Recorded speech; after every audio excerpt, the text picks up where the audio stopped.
da mucho gusto saludarlos y darles la más cordial bienvenida a este diálogo sobre la temática que hemos venido abordando en el seminario, las áreas metropolitanas del siglo XXI, nuevas perspectivas y retos de gobernanza.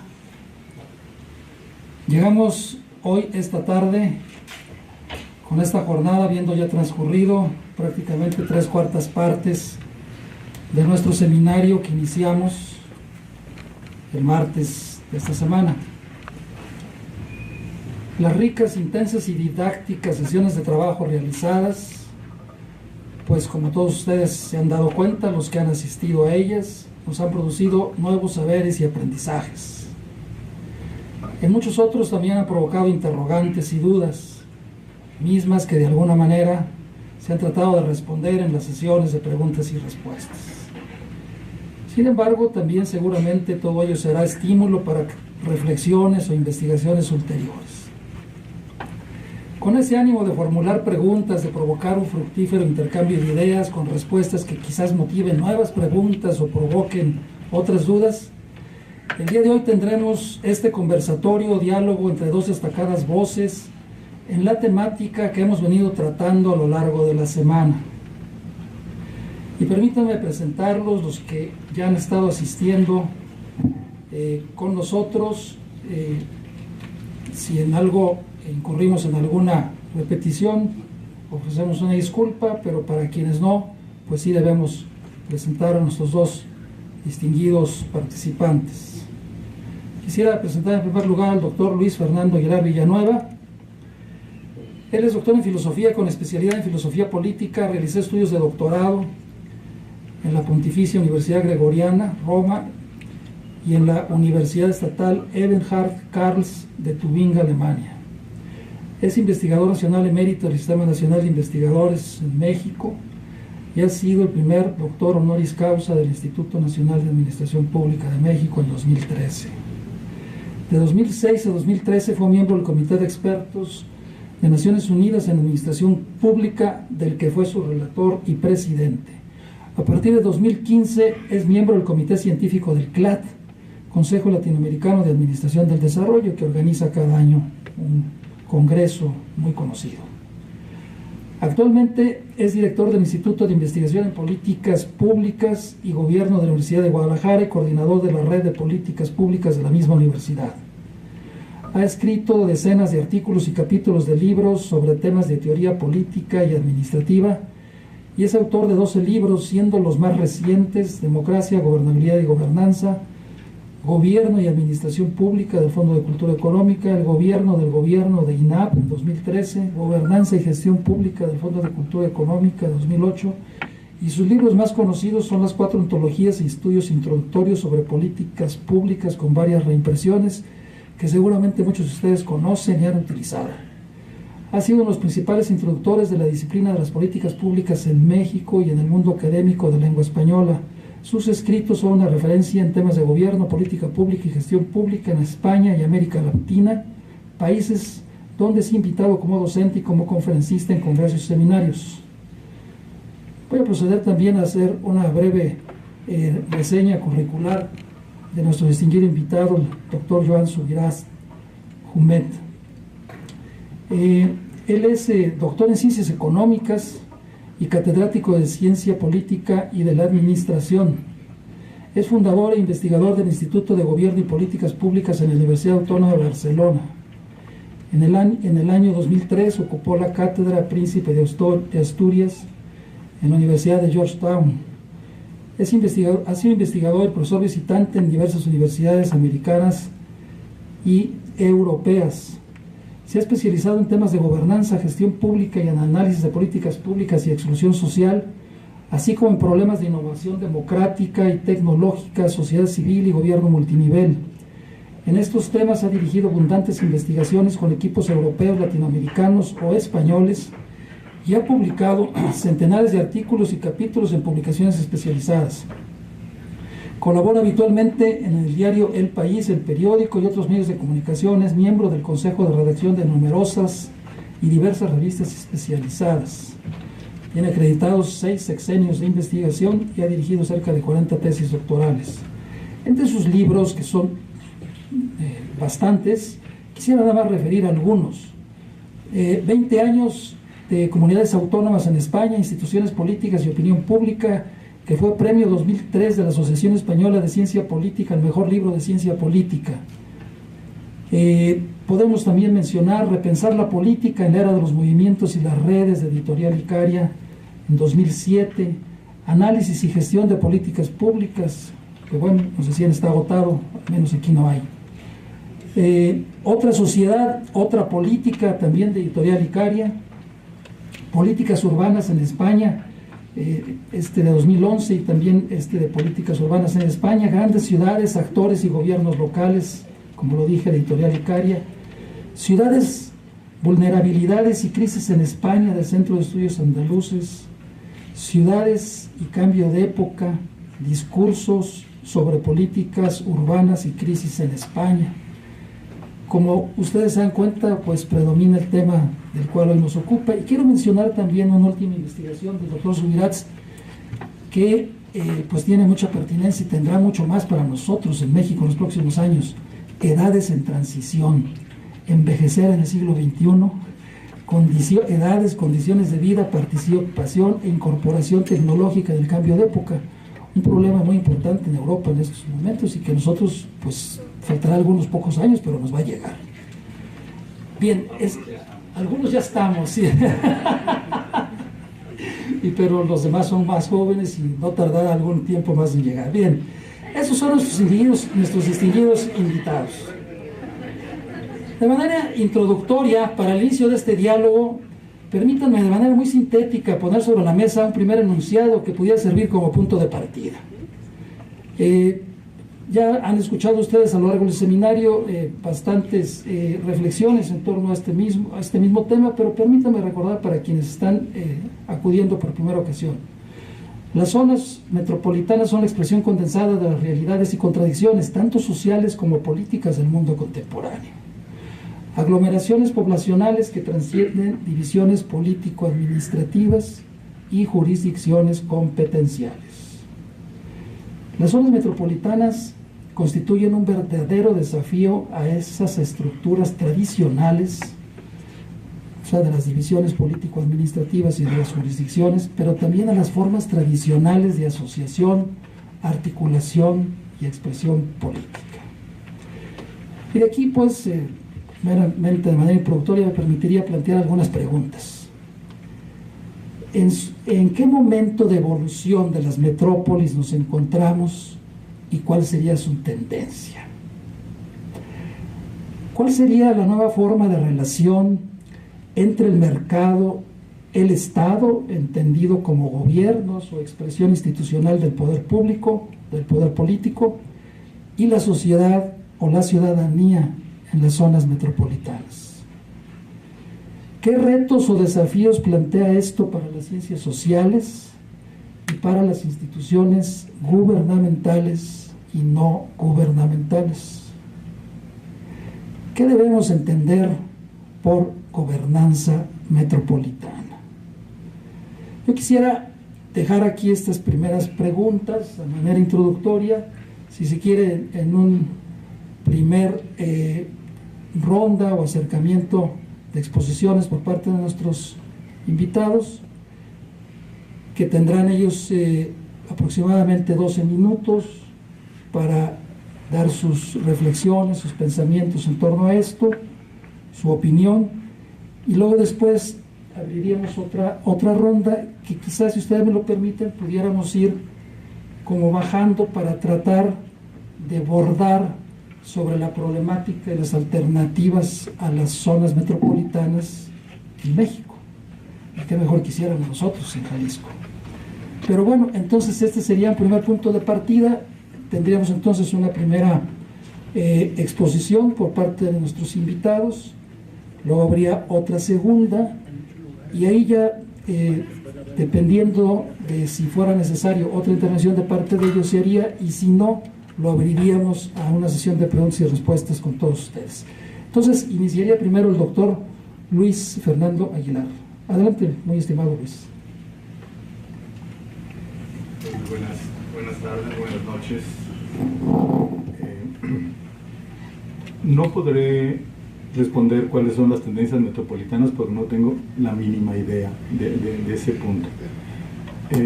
Pero lo que puedo decir es que ya la situación metropolitana y de megalópolis es ya una realidad que existe y es una realidad que se está intentando gobernarla.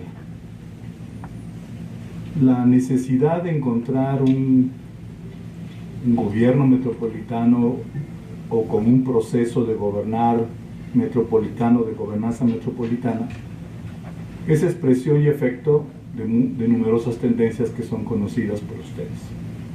O sea, la gobernanza metropolitana es el efecto real de tendencias demográficas, económicas, culturales, políticas, tecnológicas, ¿no? Y estas tendencias, ¿qué han hecho?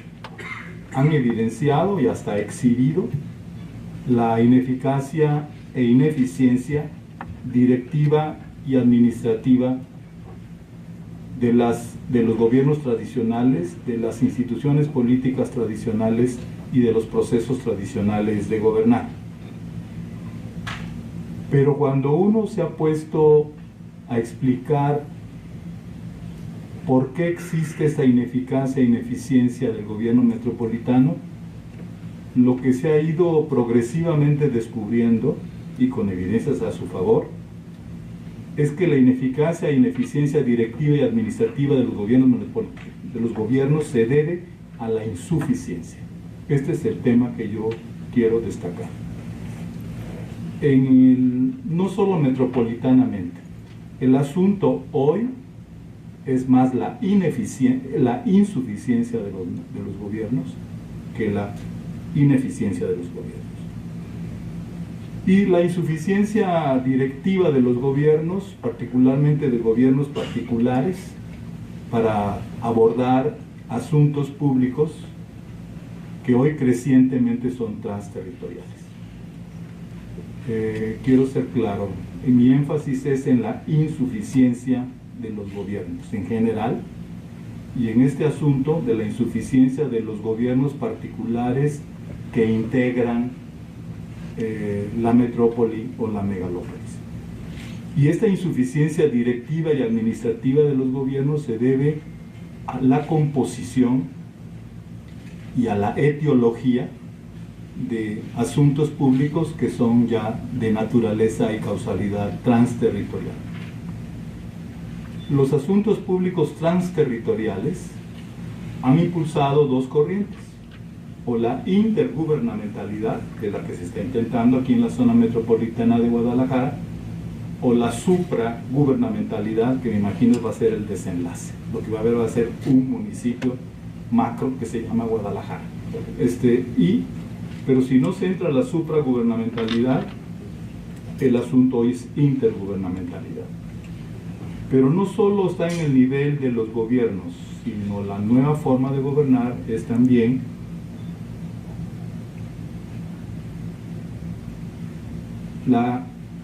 el gobierno-sociedad. Entonces hay formas y procesos intergubernamentales, supragubernamentales y gubernamental-sociales. ¿Sí? Y en donde yo sustento o en donde me apoyo para formular esto y por consiguiente decir que las metrópolis y megalópolis no son gobernables,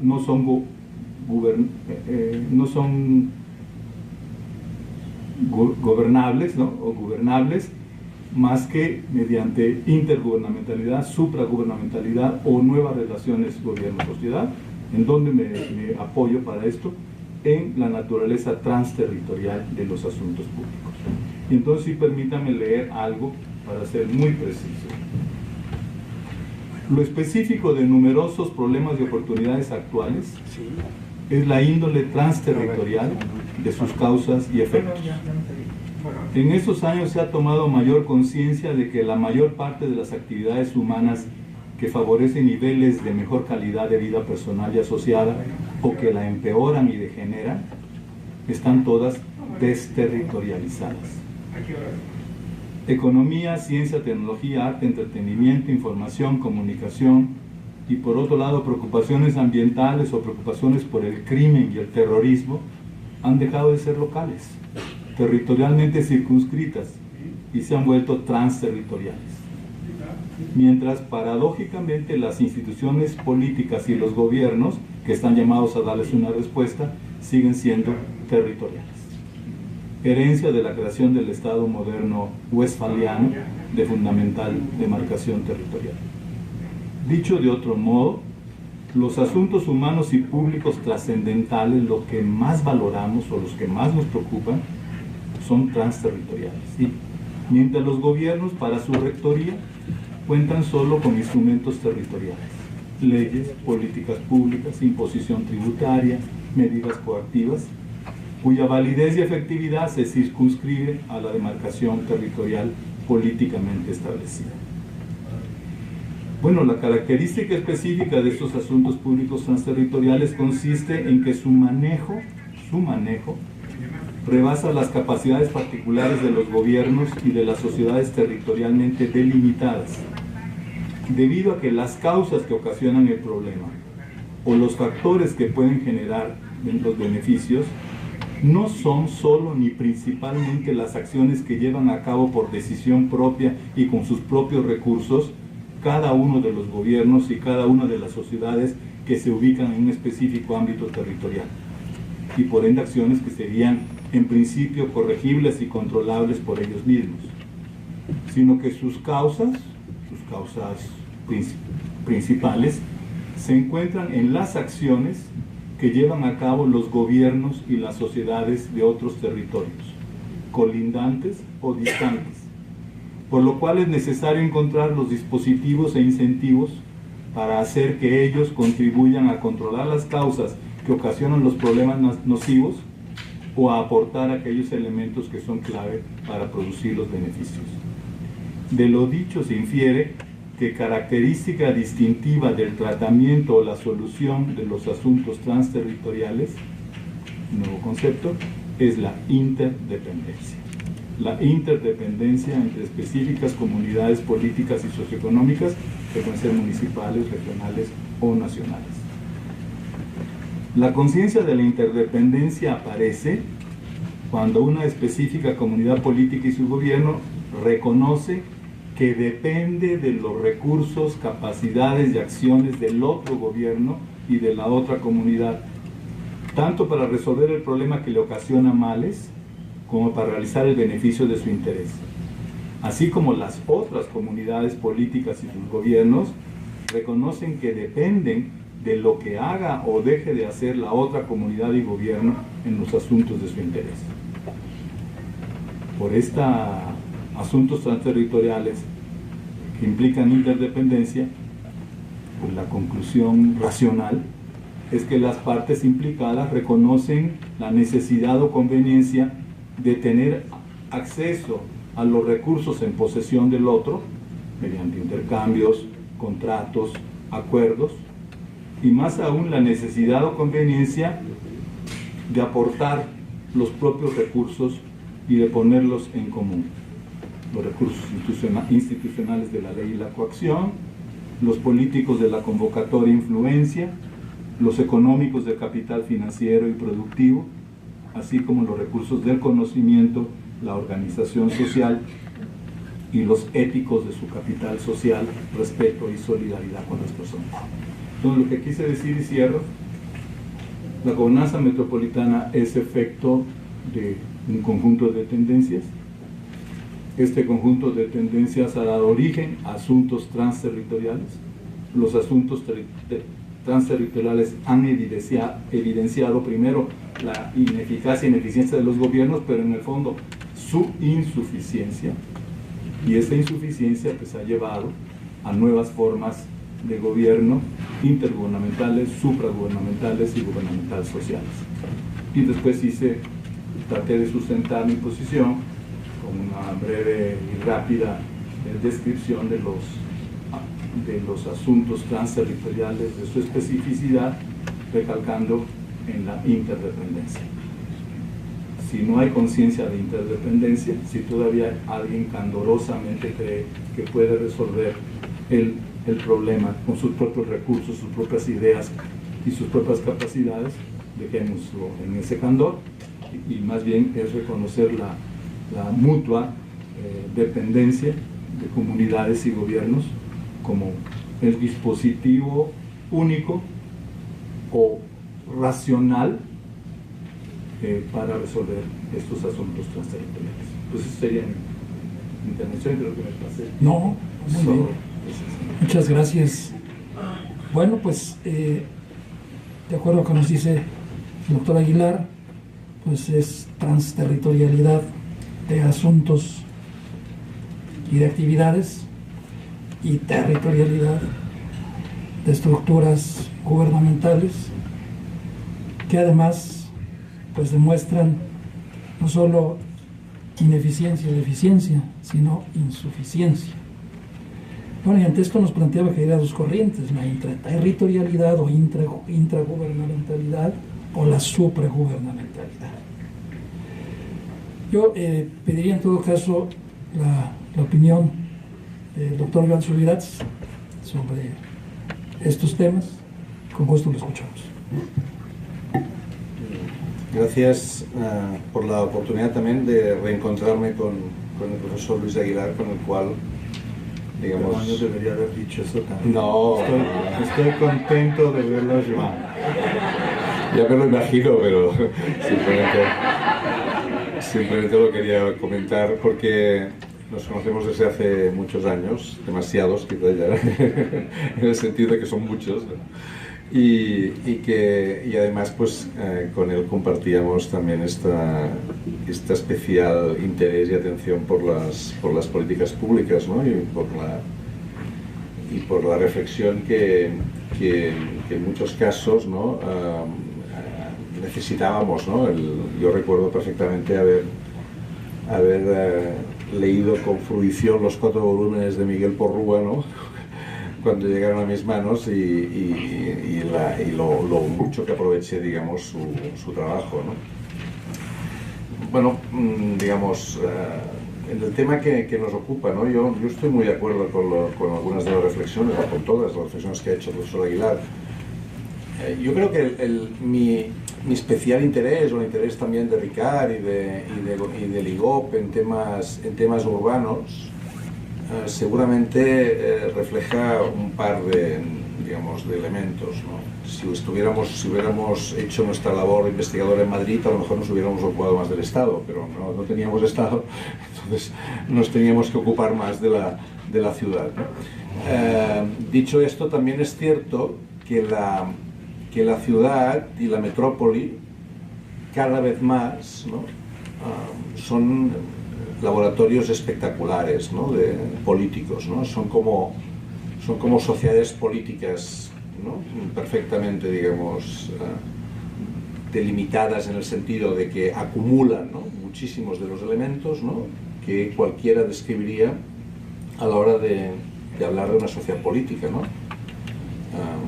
Relaciones sociales, intereses contrapuestos, conflictos de poder, ¿no? Digamos, elementos también de igualdad y desigualdad, ¿no? a nivel social, mezcla de elementos económicos, sociales, urbanísticos, ¿no? Es decir, si tú piensas en términos, digamos, de lo que sería una especie de territorio en el cual, digamos, trabajar, ¿no? Muchísimos de los elementos propios de la ciencia política, del análisis de políticas públicas, del análisis de las relaciones sociales, de cualquier ámbito de las ciencias sociales, la ciudad es una especie de laboratorio perfecto, ¿no? Hasta el punto de que hemos llegado a decir, ¿no? Que todas las políticas públicas son urbanas y que todas las políticas urbanas son políticas públicas, ¿no?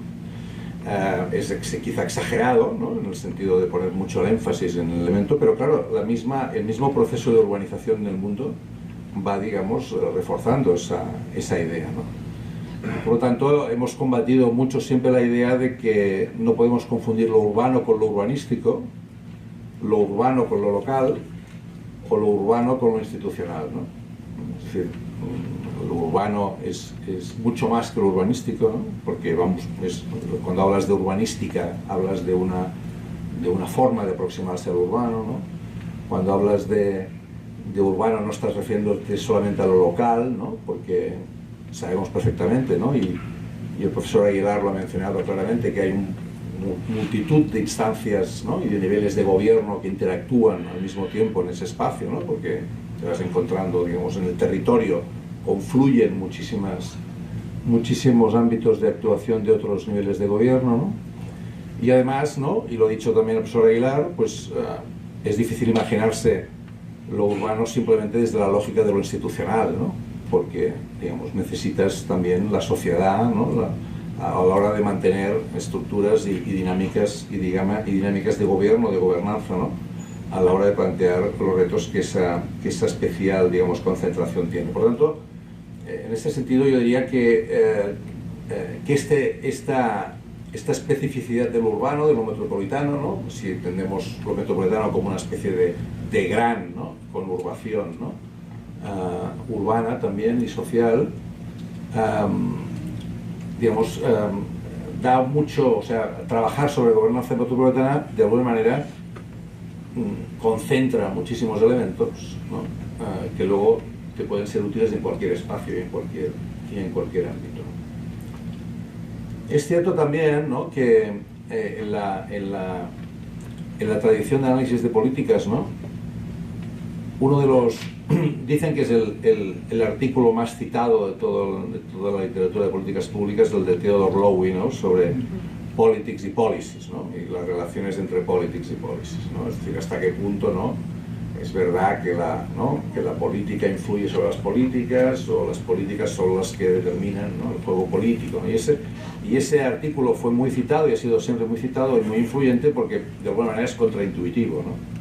O sea, uno podría imaginar, ¿no? Que lo que es racional y lo que es intuitivo es que son las opciones políticas las que marcan, ¿no? Luego las opciones de las políticas, ¿no? Y luego lo que nos está diciendo, ¿no? Es que esto... Claro, en el ámbito metropolitano, ¿no? Y mirando estos días que hemos tenido la gran oportunidad, ¿no? Al que agradecemos tanto al gobierno de Jalisco como a las municipalidades, ¿no? Y evidentemente al Colegio de Jalisco por la oportunidad de poder, digamos, ¿no? Enterarnos, informarnos de muchos de los dilemas que aquí se plantean en el ámbito metropolitano, te das cuenta un poco de lo que también comentaba el doctor Aguilar, ¿no? La importancia que tienen las políticas, ¿no? Es decir, aquí lo hemos dicho en el seminario, ¿no? Por mucho que haya conflictos a niveles de poderes políticos, los problemas metropolitanos siguen existiendo, ¿no? Por tanto, hay una necesidad de intervención sobre los problemas metropolitanos. Y hay, como decía muy bien él, una insuficiencia de respuesta desde el ámbito institucional. Es decir, cualquiera que llegue a Guadalajara, pero cualquiera que llegue a Barcelona, dirá falta gobierno. Porque, digamos, el tipo de problemas que hay, la urgencia de esos problemas, dirá, hay una insuficiencia de respuesta, ¿no? Y en esto coincido totalmente, ¿no? Y de alguna manera es curioso porque diríamos que esa insuficiencia de respuesta por parte de los poderes públicos, de los poderes institucionales, es una insuficiencia de respuesta de la política en el sentido de una política que se agota en aquello que en los periódicos pone política, ¿no? Que es... los naranjas han dicho esto, los PRIs han dicho los otros, ¿no? Y esto acaba siendo una parte muy reducida del debate político, porque es el debate entre élites políticas, ¿no? Y que debaten sobre situaciones de poder. Pero en cambio, cuando pasas las siguientes páginas, ¿no? Y pones sanidad, educación, territorio, cultura y tal, allí vas viendo que está lleno de política, ¿no? Pero allí falta mucha respuesta política, ¿no? Respuesta política en el sentido de afrontar esos problemas, ¿no? Y pareciera como si esto no formara parte, digamos, ¿no? Es otra cosa, ¿no? O sea, lo que nos falta es una conexión mucho más potente, ¿no? Entre esas dos realidades, ¿no? Por lo tanto, hay una insuficiencia de la política ante la exigencia de las políticas. Y hay además ¿cómo diríamos?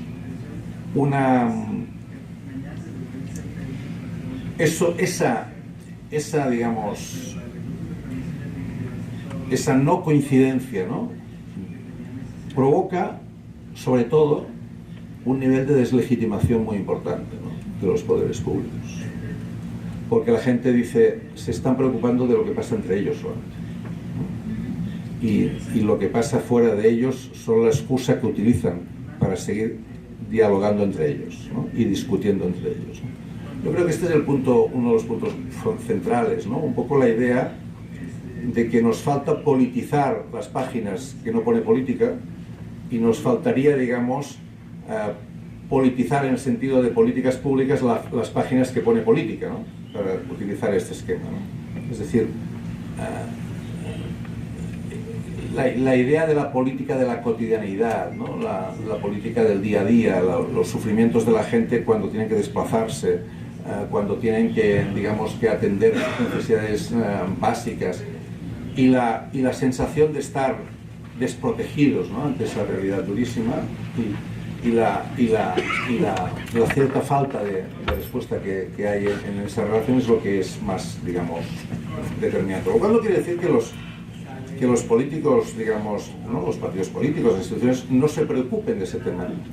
Porque yo creo que, digamos, uno puede valorar si se preocupan más o menos, pero yo creo que el interés de preocupación existe. Pero, digamos, hay una cierta, digamos, sensación de que la respuesta, ¿no?, hay un interés más situado en el politics que en las policies, ¿no? Y ese es un elemento que creo central, ¿no? Ayer estábamos viendo el tema de las devaluaciones, por ejemplo, aquí, ¿no?, en el estado de Jalisco, ¿no? Y una de las cosas que yo creo que caracterizó el debate de ayer, con muchos de la comunidad de evaluadores que estaban allí presentes discutiendo y comentando con nosotros, ¿no?, compartiendo sus ideas con nosotros también, es la cierta, digamos, ¿cómo llamaríamos?, el corte que había entre la información que se generaban con las evaluaciones que se iban haciendo y la falta, digamos, de riego, ¿no?, podríamos llamar, ¿no?, que se producía en el ámbito de las decisiones. Por lo tanto, aquí tenemos esa desconexión, ¿no?, entre política y políticas, es un tema central, digamos, ¿no? Seguramente, ¿no?, a favor del OUI diríamos que las políticas, ¿no?, deberían ser más importantes, ¿no?, y deberíamos buscar, ¿no?, aquellos elementos del conflicto político que mejor ayuden, ¿no?, a superar esas deficiencias, ¿no? Es cierto, ¿no?, lo que también decía el profesor Aguilar, ¿no?, y aquí lo hemos ido comentando cuando hablábamos de redes, ¿no?, y de esa sensación de la interdependencia, ¿no?, la necesidad de construir, ¿no?, de aceptar las interdependencias, ¿no? Es decir, de ir menos de guapos por la vida, ¿no?, y entender que necesitas a otros, ¿no?, para poder hacer las cosas, ¿no?, y que solo no puedes, ¿no?, sea solo el ayuntamiento, sea solo el gobierno, sea solo la ONG, sea solo quien sea, ¿no?, quienes se necesitan, y esa aceptación de tus incapacidades, de tus insuficiencias, es un elemento central, digamos, ¿no? Evidentemente, cuando la sociedad civil es más fuerte, puede ser más capaz de dos cosas: de reclamar que eso sea así, pero también de autoorganizarse para dar respuesta a lo que los poderes públicos no dan respuesta.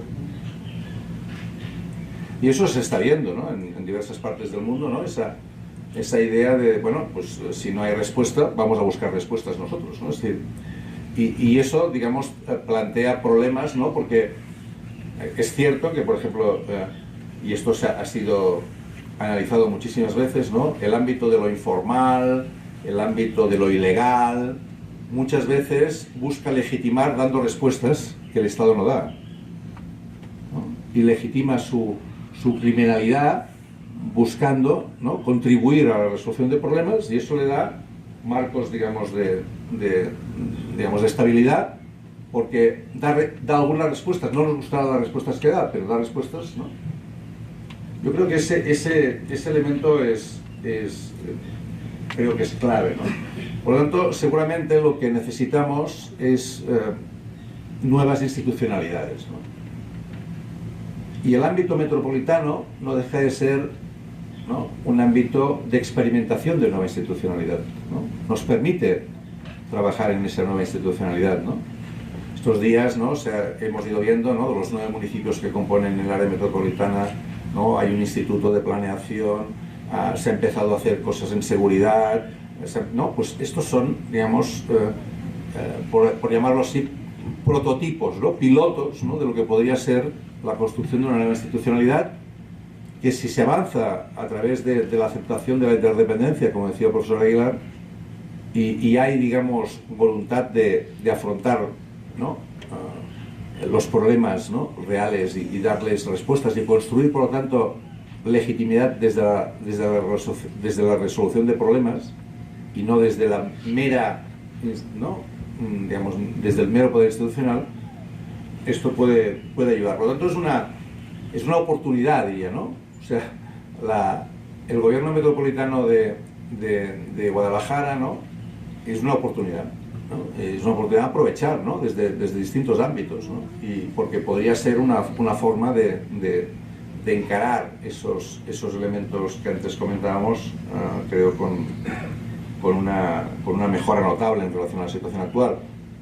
Me he referido a Jalisco, pero me podría referir a Barcelona, ¿eh? O sea, no es que esté diciendo que en Barcelona lo tenemos resuelto, ¿no? Si queréis os explico, ¿no?, las insuficiencias que tenemos, ¿no? Pero, y también la falta de un gobierno metropolitano, ¿no?, que tenemos, ¿no?, y aquí pues lo hemos comentado estos días. Muchas gracias, doctor Subirats. Sí, bueno, el doctor Subirats nos ha recordado pues esta relación tensionante y también determinante entre política y políticas. Y también pues ha coincidido con el doctor Aguilar en la insuficiencia de la política ante las exigencias de las políticas. Pero también volviendo un poco a lo que decía el doctor Aguilar, él al final de su intervención ponía el énfasis en la interdependencia, que es lo que mencionaba también el doctor Subirats. Y a mí me parece que cuando se menciona la interdependencia, como que se está mencionando un poco la gobernanza, ¿no? Entonces,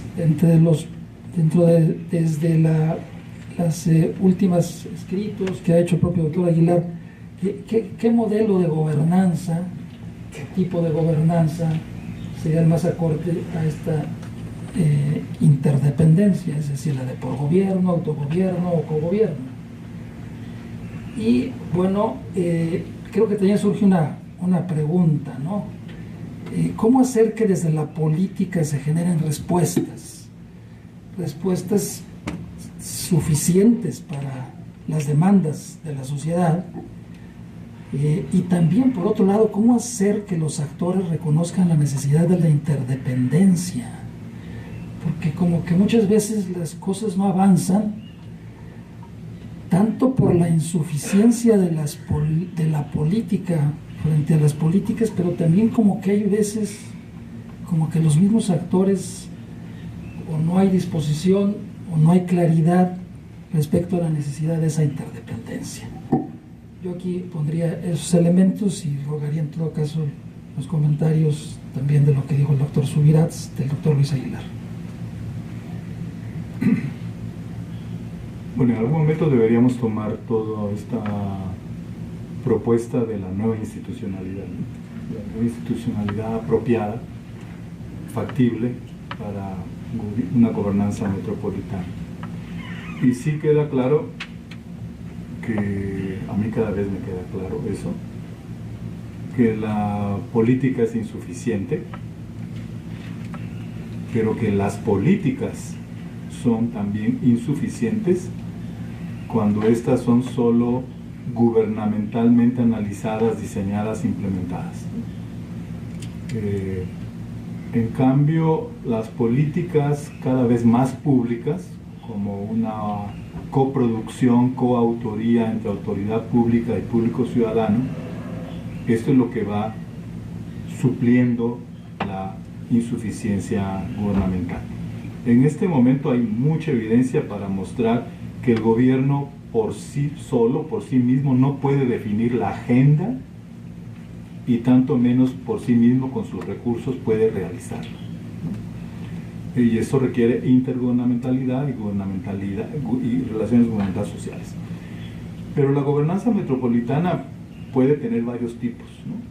Yo creo que justamente ante la inseguridad, ¿no?, la ilegalidad, la violencia, el homicidio, pues tu gobernanza intergubernamental o metropolitana seguirá siendo la all governance, ¿no?, de aplicación y coacción y disuasión, encarcelamiento y pena, ¿sí? Eso, no sigamos con el candor democrático, ese democratismo que adolescente, ¿no?, de México, ¿no?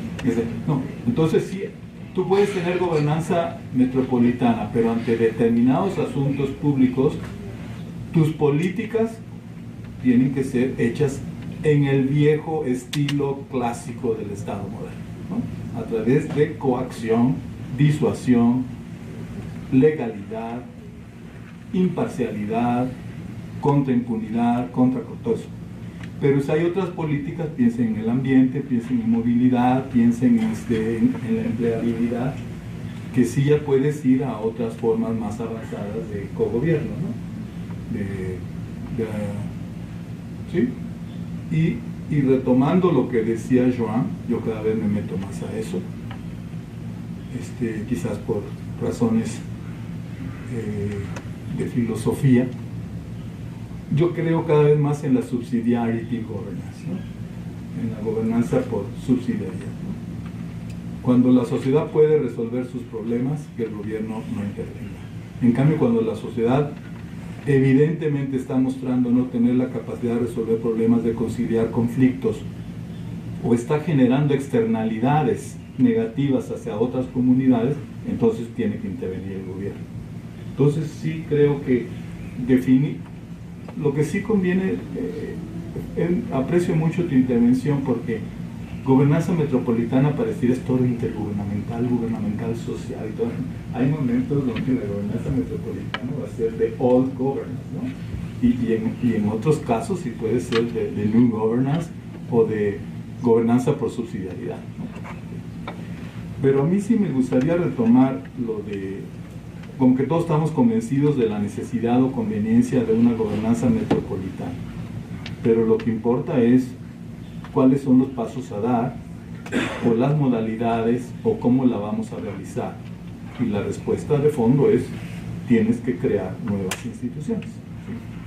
Porque la gobernanza metropolitana, ¿qué te está suponiendo? ¿O qué te está exigiendo? Comunicación, coordinación, cooperación, asociación entre gobiernos y entre gobierno y sociedad, ¿sí? Bueno, esto exige mínimo reglas de intercambio, ¿no? Reglas de intercambio de qué y cuánto se aporta y de qué y cuánto se recibe a cambio de lo aportado, ¿sí? Y aquí sí requerimos crear esas instituciones, porque si no es un sueño o una éticamente fundado el sueño de la comunicación, coordinación, cooperación y asociación intergubernamental y gubernamental social, pero sin las instituciones no vamos a ningún lado. Y eso es muy importante y lo digo constructivamente. Se ha empezado a crear instituciones, ¿no?, en la zona metropolitana de Guadalajara, pero en realidad lo que yo percibo es más una vía administrativa que una vía institucional, ¿sí? Creamos el Instituto Metropolitano, el POPMED, el Plan de Desarrollo. Es todo como una vía administrativa, pero no está amarrado o afianzado con las instituciones. Y aquí en las instituciones hago una lista, ¿no? Primero tienes que rediseñar la demarcación territorial de los 9, para no decir o bien, si llegamos a que es mejor to merge que to cooperate, o sea, mejor fusionamos todo, entonces tienes que crear una demarcación territorial. Tienes que rediseñar las instituciones electorales, ¿no? Es interesante esto de las instituciones electorales. Tienes que rediseñar lo que no existe, no obstante toda la movilización mexicana y mundial, las instituciones de la participación ciudadana y de la deliberación ciudadana. Tienes que rediseñar la concurrencia, es una palabra que usamos mucho en México, que es para decir la coordinación, cooperación, asociación intergubernamental. ¿Sí? ¿Cómo? Hay que rediseñar eso. Hay que rediseñar la administración pública, ¿no? Esto va a seguir siendo todo jerárquico, burocrático, o puede dar paso a organizaciones descentralizadas, o más radicalmente puede dar paso a organismos constitucionales autónomos, ¿no? Puede ser todavía más fuerte, ¿no? Imagínense el Instituto Metropolitano de Planeación que fuera un organismo constitucional autónomo, por lo cual no depende de la política, ¿no?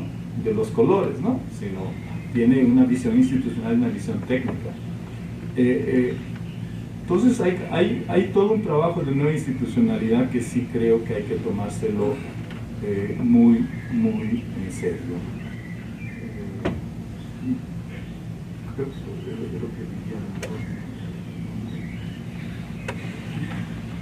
Damos la palabra a Joan Subirats. Sí, realmente es un tema, es el tema, ¿no? Es decir, cómo avanzamos en esa nueva institucionalidad, ¿no? Y la lista que hacía ahora el profesor Aguilar pues es muy, digamos, es muy exigente, ¿no? La experiencia que tenemos en Barcelona en ese sentido, ¿no? Porque hemos pasado de, como decía el profesor Román estos días, ¿no? Hemos pasado de una corporación metropolitana fuerte, ¿no? Digamos que casi era un gobierno metropolitano o pretendía ser un gobierno metropolitano, le faltaba el demos, ¿no? La elección directa del alcalde metropolitano, pero tenía esa lógica, ¿no? Fuerte, a la desaparición de esta corporación metropolitana y el mantenimiento estrictamente de unos servicios compartidos en materia de transporte y de residuos, y ahora estamos como reiniciando otra vez el proceso, ¿no? Con un área metropolitana menos fuerte, ¿no? Pero que aumenta, ¿no? Quiere aumentar su capacidad de intervención en políticas ante los problemas metropolitanos, ¿no? que son evidentes. ¿Qué es lo que hemos aprendido, digamos, de este proceso, ¿no? Si puede servir de algo, ¿no? La idea de que esos procesos de nueva institucionalidad han de ser de alguna manera respetuosos con la diversidad interna, ¿no? en el área metropolitana.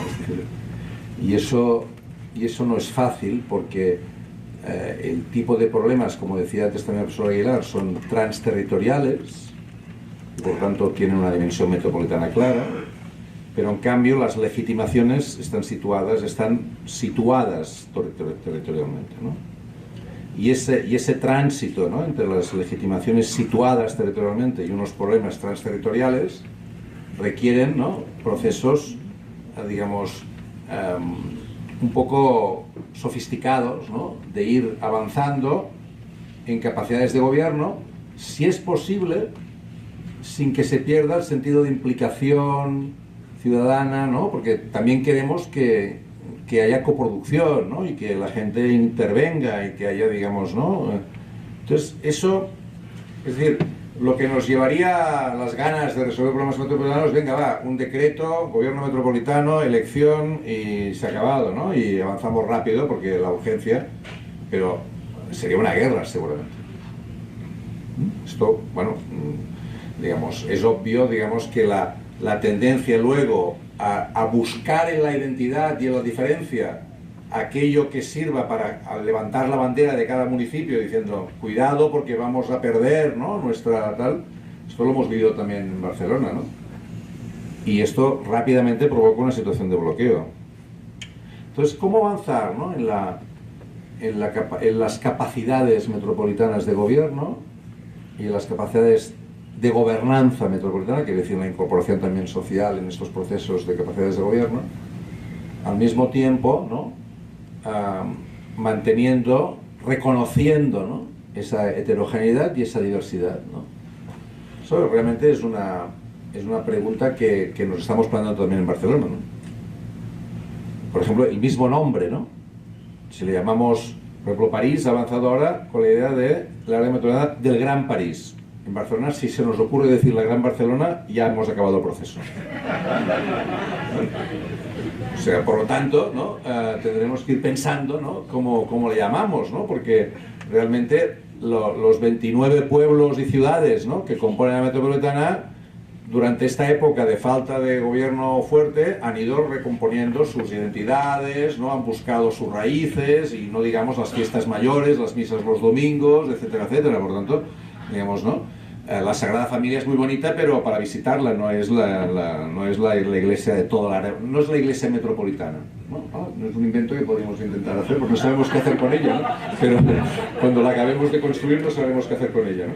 Entonces podría ser una catedral metropolitana, ¿no? Bueno, esto es una buena idea. Pero volviendo al tema, ¿no?, es decir, en el fondo, ¿cómo hacemos, ¿no?, cómo avanzamos, ¿no? Entonces, el tema de yo sería partidario, ya sé que no es...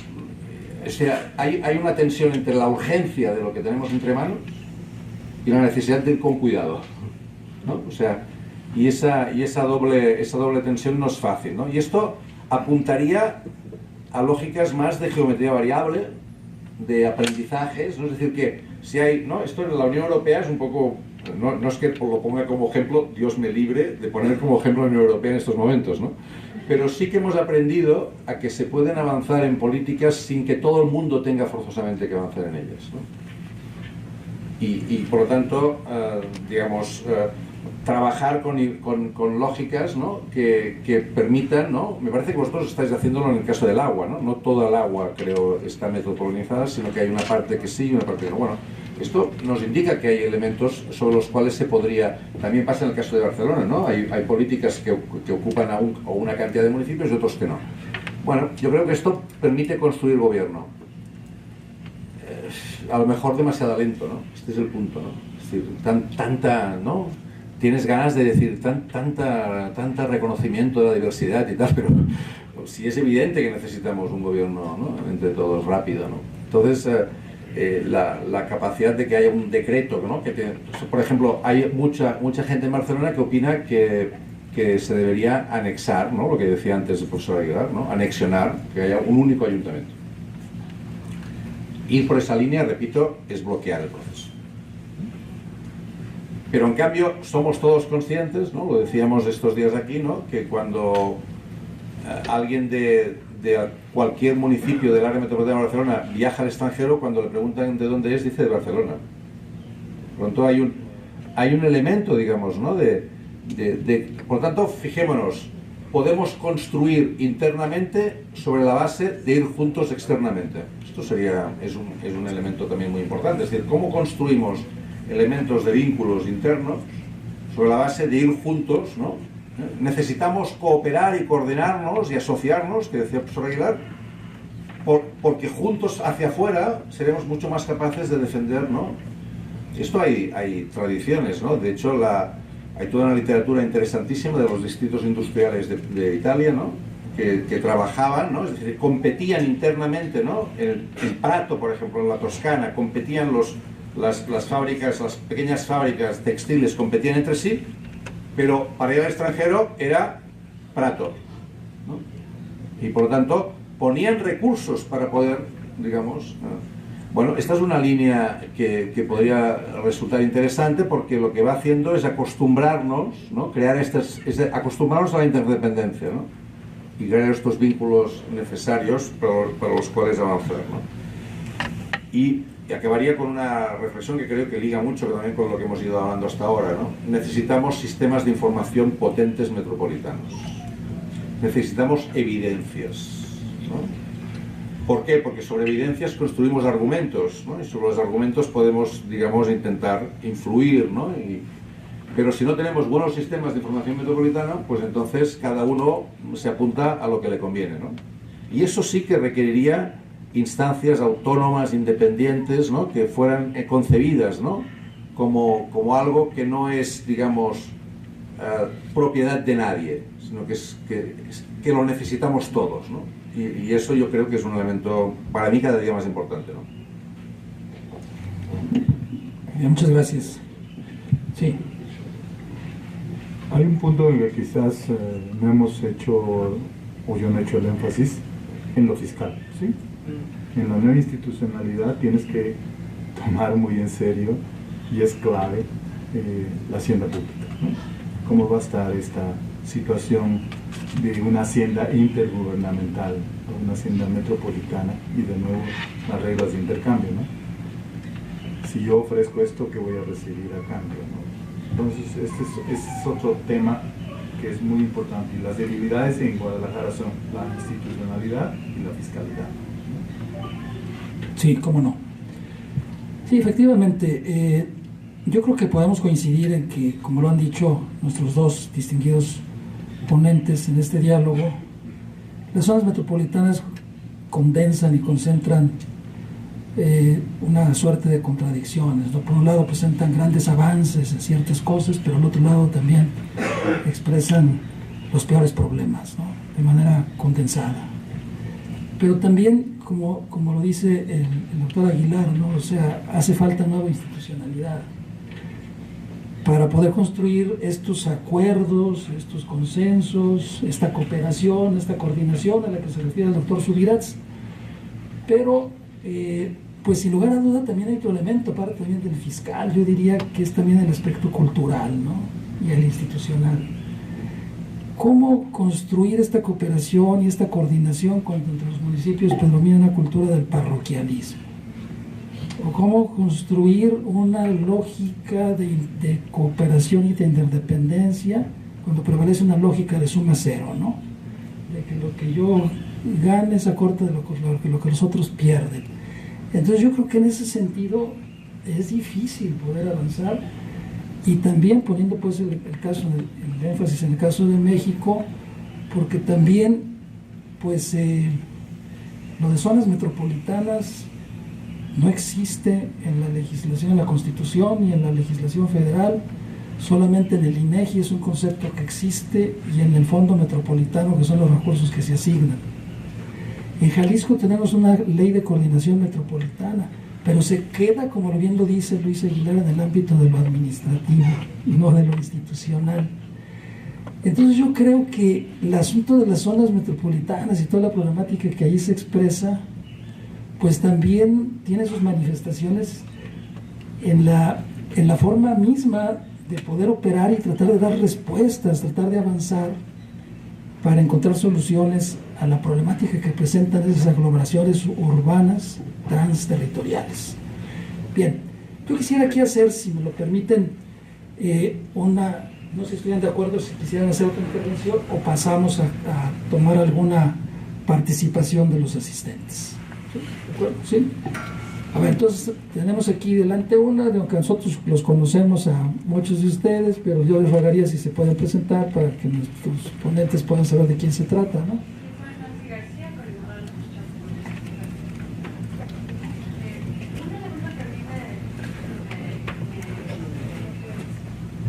Me parece también importante es el de la corresponsabilidad, o sea, si hay su producción, o asociación, o participación, pero si las cosas salen bien, ¿no? Pues se padre y todo lo que se piensa. Pero cuando las cosas no salen tan bien, y eso pasa incluso en los sistemas público-privados y en los sistemas, digamos, gubernamental, social, no siempre hay casos exitosos de coparticipación y coproducción.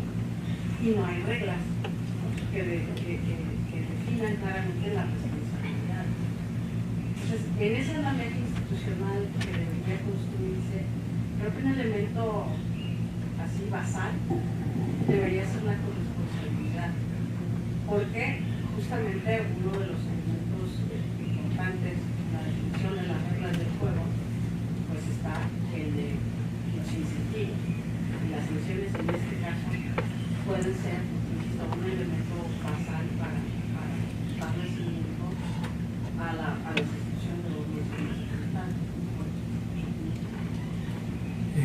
Captamos otras dos. Sí, implícitamente, cuando hablamos de eso, es corresponsabilidad, ¿no? Sí. Pero qué bueno que lo destacaste. Y cada vez es más riguroso, ¿no? En todos los contratos de acciones público-privadas, por ejemplo, en empresa pública, Pemex, Comisión Federal de Electricidad, cada vez más existen con mucha precisión corresponsabilidades y sanciones por incumplimiento. Muy bien. Sí, claro. Sí, yo creo que también es muy importante. Antes he mencionado el tema de la información, ¿no? Y Luis Aguilar ha mencionado el tema fiscal, y antes he mencionado el tema de evaluación. Si tú refuerzas estos instrumentos, estás reforzando las líneas de corresponsabilidad. Porque lo que estás haciendo es, de alguna manera, transparentando, ¿no? Y haciendo sólidos los elementos que entre los distintos actores, es decir, creas un marco de juego común. Y ese marco de juego común son sistemas de información comunes, sistemas de fiscalidad compartidos, ¿no? Y, digamos, reglas de evaluación compartidas, ¿no? Y eso sí que permite, digamos, hacer un salto en corresponsabilidad, porque lo que estás dando es solidez a los debates, ¿no? Y será seguramente imposible las fricciones, ¿no? Pero estás de alguna manera haciendo más sólidas, ¿no? Las bases sobre las cuales construir estos esquemas. Muy bien. Dijéramos, podríamos decir, como se dice aquí en México, corresponsabilidad que no se demuestre fiscalmente, no es corresponsabilidad. Bueno, por aquí dicen que amistad que no se demuestra en la nómina no es amistad, ¿no?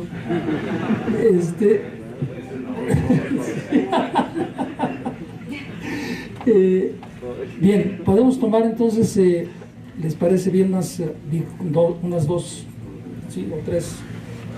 Aquí tenemos una, luego allá la señorita, y aquí el doctor Muriá, y ahorita seguimos allá, ¿sí? Buenas tardes. Eduardo Gómez, trabajo en la Secretaría de Relación, Administración y Finanzas, y también soy profesor en la Maestría en Políticas Públicas del Colegio de Jalisco, con el José y la Ejecutiva. Me parece que la importancia de discutir sobre las áreas metropolitanas viene derivada de que, bueno, cada vez más personas, cada vez más seres humanos vivimos en áreas metropolitanas, ¿no? En el mundo.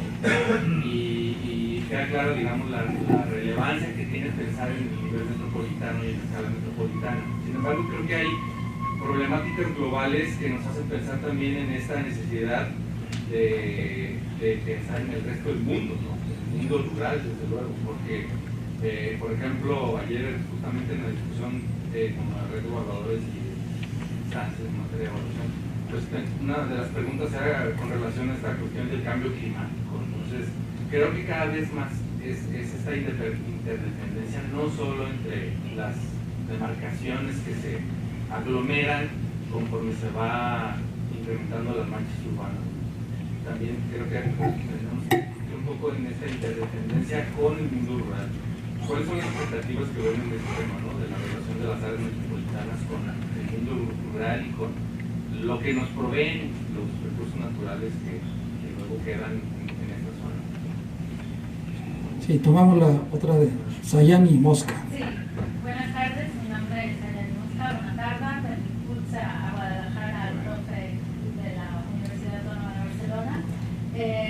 Bueno, yo tengo una serie de preguntas y de inquietudes derivadas más que nada de no ser especialista, en este caso políticas públicas, como sí tomadora de decisiones en el Instituto Electoral y de Participación Ciudadana del Estado de Jalisco.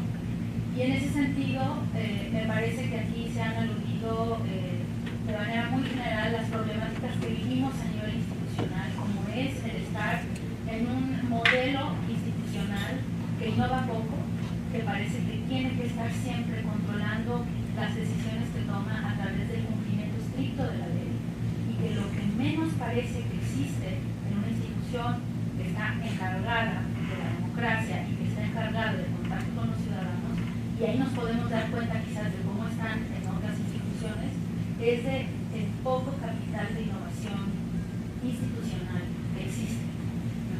Entonces eso lo apunto como una preocupación, que lo ligo con otro aspecto que ya no tanto tiene que ver con las instituciones sino con la ciudadanía, y en este caso el componente de la desconfianza hacia con las instituciones del Estado. Y para ligarlo con un tercer elemento, que es esta antipatía por, como lo demuestra el Observatorio Jalisco Cómo Vamos y otros estudios, el Informe París, el Latinobarómetro, del absoluto desinterés prácticamente de la ciudadanía para con los asuntos públicos. Entonces, cómo poder ligar innovación institucional o nueva institucionalidad con desconfianza y con esta inmovilidad ciudadana que prevalece en México, ¿no? Y ya por último preguntarle al doctor Subirats respecto al gobierno de la Ada Colau, ¿no? Porque me parece que es un personaje político que llega precisamente con un capital político enorme, ¿no? Pero me gustaría saber cómo conjuga lo político y las políticas. En ese sentido, ¿qué tan eficaz ha sido el gobierno de Ada Colau? Doctor Muriá. Sí, gracias. Bueno, soy José María Muriá. No sé bien a ver qué hago, pero...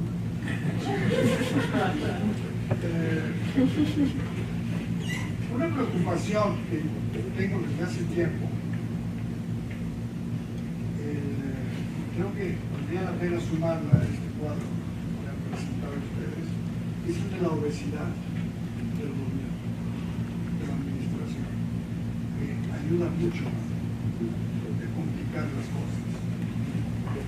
Números gruesos, pueden divulgar por supuesto, de 2000 a la fecha, hemos pasado, se ha triplicado más o menos el costo de la administración pública mexicana, sin entrar en detalles si es la federal o estatal o municipal. Y esta obesidad contribuye muchísimo a la, no solo a la ineficiencia, sino también a la insuficiencia misma, porque es una obesidad que incide sobre las mismas funciones.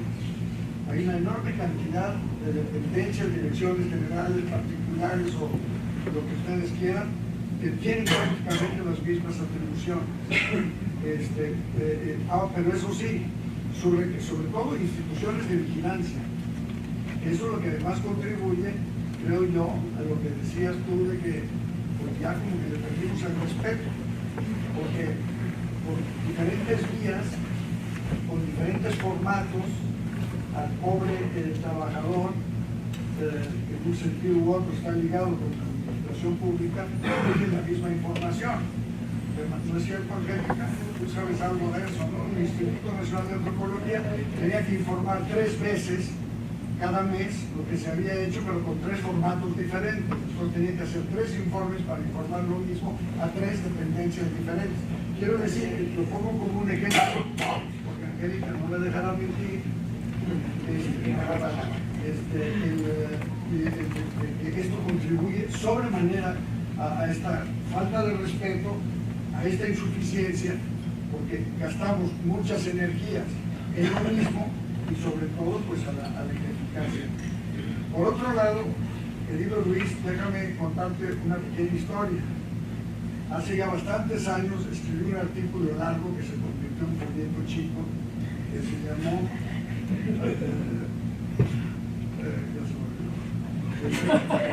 Desacralización del municipio, con el subtítulo Ni tanto que teme al santo. Hay una larga tradición en México de glorificación, santificación del municipio, de la idea del municipio. Y siempre te sale con el mismo rollo, tiene tantos siglos de antigüedad y de arraigo en nuestro país, porque el tal Hernán Cortés se inventó un municipio más espurio que cualquier municipio mexicano actual, en la Villa Rica de la Vida. Cuando solté el dato de que en 1811, importa la hora, en lo que hoy es México, había solamente 34 ayuntamientos, según las cuentas más optimistas, me tacharon de antimexicano. La amenaza, la sugerencia de que había que revisar la figura municipal, puesto que el ayuntamiento es una figura que se crea para gobernar un centro de población que está solo en un determinado territorio. O sea, el ayuntamiento nunca se concibió como una delegación de un gobierno urbano. De manera que por eso cada ayuntamiento tiene una cantidad de empleados que se duplica, triplica, cuadruplica con todos los vecinos. Hace un mediodía comentaba de que yo era joven, hace unos 10 años todavía, faltaba que no habíamos llegado al número de municipios actuales del área metropolitana, y en ese momento contamos 108 regidores. Y de la ineficiencia de los regidores puedo dar fe, yo también fui regidor de Zapopan, puedo decir exactamente para lo poco que siempre. Y los salarios no se los cuento porque alguno me va a venir a pasar la factura y va a querer que les pague la serie. Es decir, hemos sacralizado el municipio. Yo creo que también va a ser muy difícil, porque cuando hablas de una unidad territorial supramunicipal, que además no deberíamos no hay que inventarlo, ya existió en este país desde muchísimos años atrás. Se abolió con la Revolución Mexicana cuando se estableció el municipio al que le llamaban eufemísticamente libre. Pero bien, lo que quiero comentar es cómo se me vinieron encima a sombrerazos todas las autoridades municipales del área metropolitana cuando publiqué ese folleto. O sea, que si sigues por ahí, cuida. El problema son ellos. Muy bien. No sé si quisieras, Luis, dar algún comentario o Empieza a respuesta. crecer mucho esto y vamos a hacer ya un seminario sobre México, ¿no? Pero, mira, mis escritos sobre transterritorial son muchos y gobernanza metropolitana es una aplicación y gobernanza transfronteriza es otra. Pero, mira, soy el primero en decirte que 2.400 y pico municipios en México, eso es una broma de mal gusto.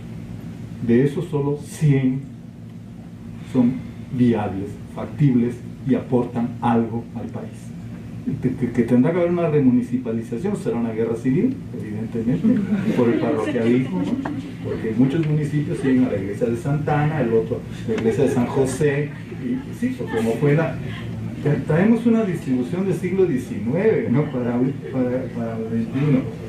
Pero no quiero seguir, pero es el municipalismo que tuvo el boom ligado con la democratización, con la transición democrática, fue transición federalista, y para muchos federalismo fue hipermunicipalización, y lo que tú dijiste muy bien, ¿no? Pero eso va enteramente revisado. Y si quieres ser más grosero, van revisado las 32 entidades federativas, ¿sí? Hay muchas entidades federativas que solo... ¿Qué? El municipio de Tampico. ¿No? Entonces, para seguir con el espíritu optimista, yo no creo que el 2080 de México estés hablando de 2.400 municipios y estés hablando de 32 entidades federativas. Eso no va a ser así. Vamos a entrar a otras formas de agrupamiento, de reordenamiento, de las demarcaciones territoriales, demarcaciones políticas, pero sí es empezar a hablar de México, ¿no? Y si quiero, entonces lo tuyo sí se me hace muy complicado porque requiere una reflexión más fuerte. Igual también lo de Estuardo, pues, pero en el futuro eso va a cambiar muchísimo, ¿sí? No quiero entrar.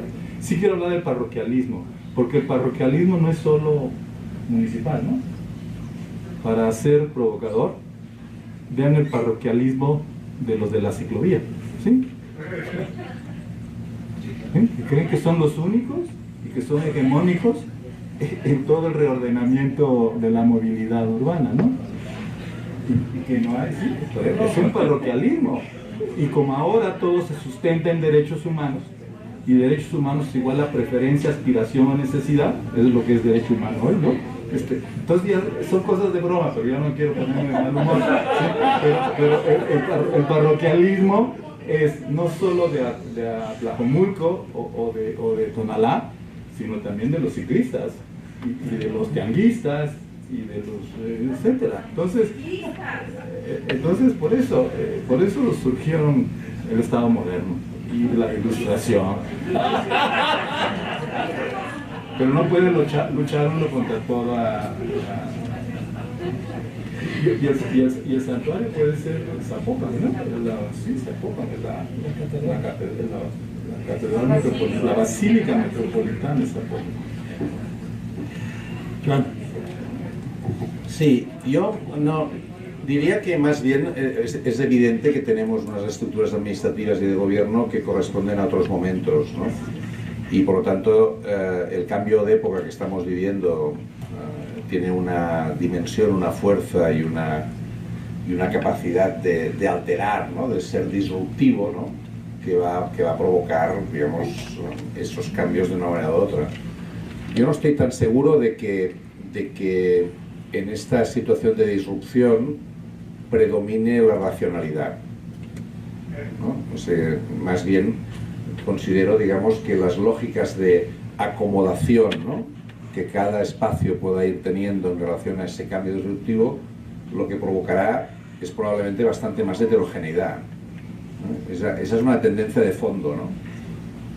Por lo tanto, la racionalidad más bien tendía a pensar en términos de arriba abajo, ¿no? de construcción, ¿no? de unidades, ¿no? pensadas, ¿no? de manera armónica, ¿no? que correspondieran a lógicas de escala y de número de habitantes, ¿no? etcétera, etcétera, ¿no? Y por lo tanto, los 2000 y pico municipios de México, o los 8500 de España, o los 34.000 de Francia, pues evidentemente no responden a lo que se necesita desde el punto de vista de escala, ¿no? Ahora, yo iría con cuidado en imaginar que la solución a eso es una lógica, digamos, de supresión, ¿no? Se trata de buscar fórmulas, digamos, que permitan combinar, ¿no?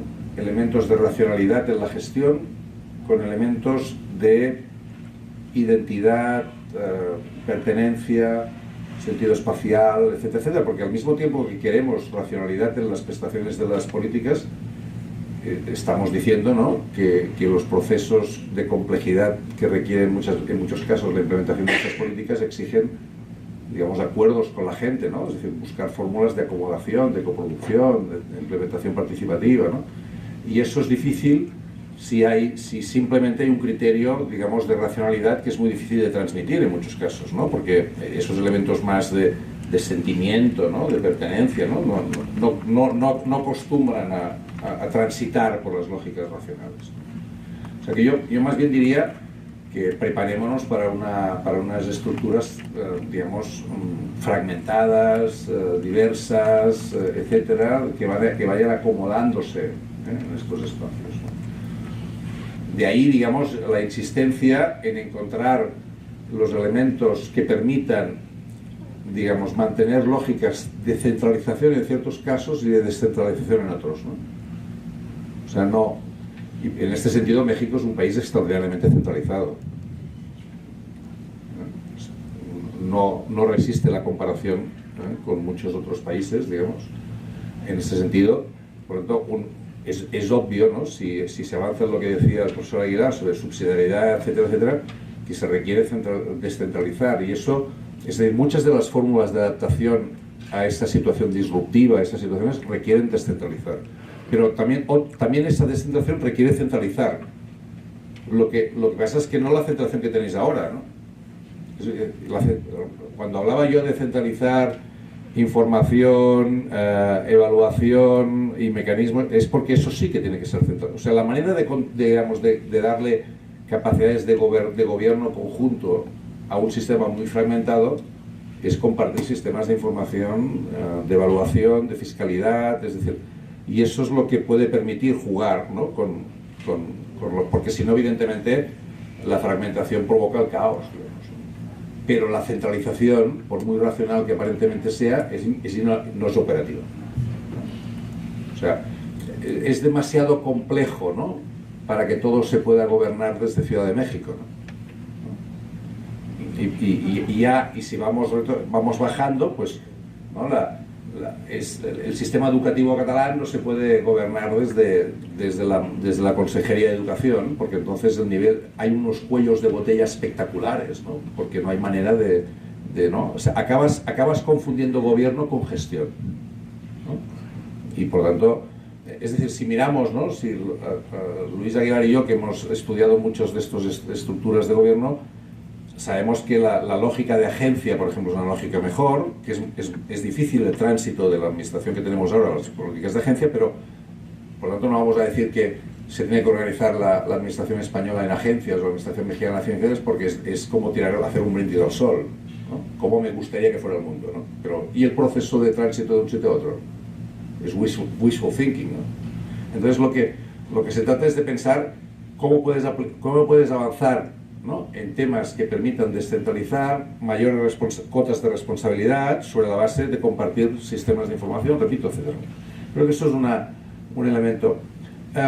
No estoy tan seguro, digamos, es decir, la innovación, lo comentábamos esta mañana, ¿no? La innovación debe tener, respondiendo a lo que se comentaba, ¿no? La innovación tiene que ver tiene que asumir, si quieres innovar, tienes que asumir que los poderes no van a quedar igual. O sea, si tú pides a la gente y a la sociedad que innove, será a cambio de que compartas más, ¿no? Porque si no te dirán, bueno, usted ya manda, ya gobierna, ¿no? Pues gobierne, ¿no? Entonces los procesos de innovación que requiere que la gente, digamos, asuma más tal, requiere también entonces que compartas más ese protagonismo. La gente es más pasiva porque le han dicho que lo que tiene que hacer es delegar muchas de esas cuestiones. Entonces espera, ¿no? O sea, lo que hemos aprendido es que si tenemos un problema, vamos a la administración, pedimos que lo resuelva, la administración puede intentar resolverlo o nos dice que lo va a resolver, nos pide lealtad política y así seguimos. Por lo tanto, ese proceso de delegación es un proceso de responsabilidad. Si tú quieres que la gente asuma más responsabilidades, tendrás que asumir que pierdes una parte del poder, ¿no? O sea, eso forma parte, digamos, de ese do-des, ¿no? Que tienes que plantearte, ¿no? En el caso de la pregunta que decías más directamente sobre el gobierno de Ada Colau en el Ayuntamiento de Barcelona, ayer se cumplieron 2 años de las elecciones, o sea, de la toma de posesión será el 13 de junio, creo recordar, o 14, que se cumplieron 2 años. Los periodos de gobierno municipal en España son de 4 años. Por lo tanto, estamos a mitad de legislatura, por así decirlo, ¿no? ¿Qué se ha hecho hasta ahora? Pues bueno, ha cambiado el lenguaje, ha cambiado la manera de hacer, ha cambiado las formas, ¿no? ¿Han cambiado las políticas? Bueno, se ha hecho en 2 temas muy importantes, sí, en el tema de turismo y en el tema de vivienda, ¿no? Que eran 2 temas muy graves que la ciudad estaba sufriendo, ¿no? En otros temas, pues se ha hecho continuidad en políticas que existían y hay, digamos, elementos que empiezan a aparecer, digamos, como novedosos, ¿no? Por lo tanto, es un balance aún prematuro, ¿no? Yo diría que esperanzador en parte, ¿no? De una nueva manera de hacer las cosas, más horizontal, ¿no? Y menos sacramental, menos sacralizada, más laica, ¿no? Un poder más laico, ¿no? Y con algunas líneas de fuerza que me parecen interesantes, ¿no? Evidentemente, digamos, podríamos decir que los que auguraban que caerían sobre Barcelona las 7 plagas de Egipto el día que empezara a gobernar la nueva alcaldesa, pues no han quedado satisfechos porque las plagas de Egipto nos han dado, los semáforos funcionaban al día siguiente, las basuras se recogían, etc. Y por lo tanto, al final, el pragmatismo también de la acción gubernamental también aumenta, ¿no? Y por lo tanto, la gente acostumbra a ser más radical cuando está fuera del gobierno que cuando gobierna, ¿no? Y esa lógica de pragmatismo, de momento, ha aumentado, sin que, desde mi punto de vista, se haya perdido la capacidad de innovación que se presumía, ¿no? Sobre el tema de los recursos naturales, que antes se comentaba, es cierto, esto es un elemento muy importante, pero seguramente la tendencia en la que estamos situados es una tendencia más bien a pensar en términos de ciudad-región, ¿no? Por tanto, es decir, digamos, esa ciudad-región, es decir, las ciudades son absolutamente inviables si no cuentan con un hinterland, ¿no? Con un espacio del cual sacar el agua, la energía, los alimentos, etcétera, etcétera. Por lo tanto, eso, y ahí se requiere unas formas de organización y de adaptación.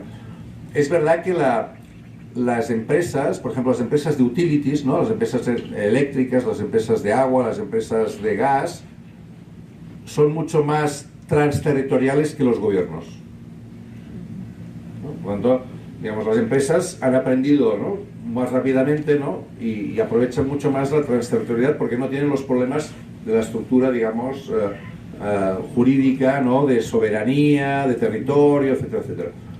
Y ahí es donde la importancia de los gobiernos metropolitanos puede ser significativa, porque pueden encarar, ¿no?, la relación con este tipo de empresas digamos, ¿no?, transterritoriales desde una dimensión de negociación mayor. Y eso puede permitir, digamos, acomodaciones también en base a temas de carácter de recursos naturales un poco mejor, ¿no? Pero por lo que me han dicho aquí en Guadalajara, los 9 municipios ya tienen una combinación muy grande de muchos elementos naturales, industriales, tecnológicos, históricos. O sea, cada uno podría aportar cosas, ¿no? ¿no? Guadalajara la historia, ¿no? Otros el corredor tecnológico, otros, ¿no?, las dimensiones más de recursos naturales. Es decir, que la combinación de elementos pues podría ser. En cambio, en Barcelona, pues, os diría que la área metropolitana de Barcelona es puro cemento, digamos, o sea, es difícil encontrar. No es verdad, porque hay algunas zonas, digamos, digamos, que mantienen cierta actividad agrícola, pero son muy pequeñas, digamos, en comparación con lo que es la conurbación, que es de una gran densidad, ¿no? Gracias, doctor Subirats. Sí, tengo una deuda ya atrás con una persona que había pedido la voz. Luego me pareció ver que el doctor Carlos Navarrete también y la maestra Carolina Toro. Pero antes, permítanme, quisiera hacer una breve, si me permites, no sé, quiero interpretar que el doctor Ricardo Gomá quisiera hacer alguna acotación, un comentario, porque veo que está tomando notas, digo, a lo mejor, y hay que aprovechar, pues ellos son invitados, profesores invitados, y yo digo, bueno, puede, si quieres aportar, Ricardo, con toda confianza, pues debemos aprovechar tu experiencia, y además están refiriendo cosas de España, y si no, enseguida, con toda confianza, también. Bien, entonces seguimos allá arriba. Nos dice Muchas gracias. Soy Ramón Reyes del CUAD de la Universidad de Guadalajara. Mi pregunta creo que es muy simple. No sé si el doctor Luis Fernando Aguilar pudiera hablar un poquito más acerca de la demarcación territorial, porque lo menciona como una prioridad. Quizás la curiosidad llegue por... yo me dedico pues a la cuestión del espacio, y bueno, hay algunos colegas aquí que nos dedicamos a la cuestión territorial, arquitectos y planificadores urbanos. Entonces no sé exactamente si se refiere, cuando habla de la demarcación territorial, a una redefinición de límites, o justamente hablaba hace un momento de la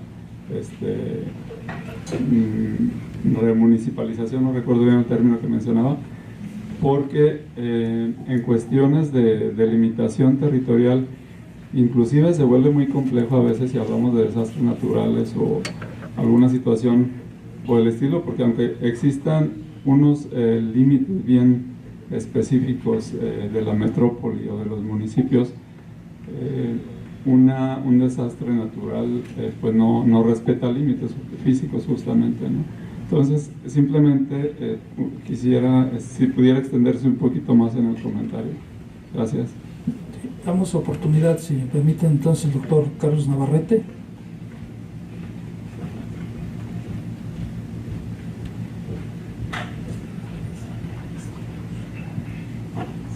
Sí, muchas gracias, y bueno, gracias por todos estos días que hemos tenido, sin duda, de enriquecimiento con las ideas de los profesores Subirats y Ricardo Gomá. Bien, Carlos Navarrete, profesor investigador del Colegio de Jalisco. Se habla de crear nuevas instituciones. Mi inquietud es de qué manera se distinguiría de esta corriente de la reforma del Estado, ¿no? Cuando gobernanza, creo que implicaría ir un paso adelante de los discursos de reforma del Estado. Y cuando se habla de gobernanza también es muy común encontrar, prácticamente es un consenso, que se habla de redes informales. Podemos recordar que también cuando se hablaba de nuevo institucionalismo se decían que eran las normas formales e informales. pero cuando se estudiaba nuevo institucionalismo era poco frecuente encontrar el estudio de las normas informales, ¿no? Parece que estamos llegando a lo mismo con gobernanza. Se habla de gobernanza y nos volcamos sobre las instituciones formales, ¿no? Al grado de que hablamos de gobiernos metropolitanos. Y poco se habla de cómo se articulan las lógicas de redes informales. Incluso cuando se habla de parroquialismo, justo se está insertando la reflexión en la lógica de lo informal. Y bueno, aunque se prestó para la broma el asunto de los ciclistas, justo ellos surgen por lógicas de articulación informal, ¿no? Justo surgen por lógicas de articulación informal, ¿no? Y logran colocarse, ¿no? Digamos que es un ejercicio que va de abajo hacia arriba, logran colocarse en la agenda, y logran convertir política y en acción que se plasma en hechos concretos urbanos. Pero a mí la preocupación aquí es que quienes tienen mayor capacidad de colocar la agenda pues son las élites, y creo que este es un tema también que hay que discutir en gobernanza, el tema de las élites en gobernanza, ¿no?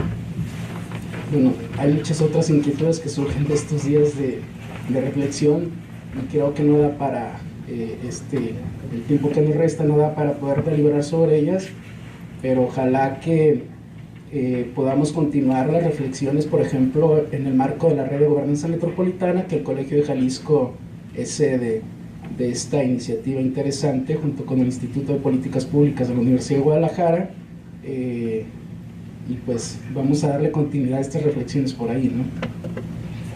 Gracias, Carlos. Maestra Carolina Toro, por favor. Buenas tardes a todos. Carolina Toro, del Gobierno de Jalisco.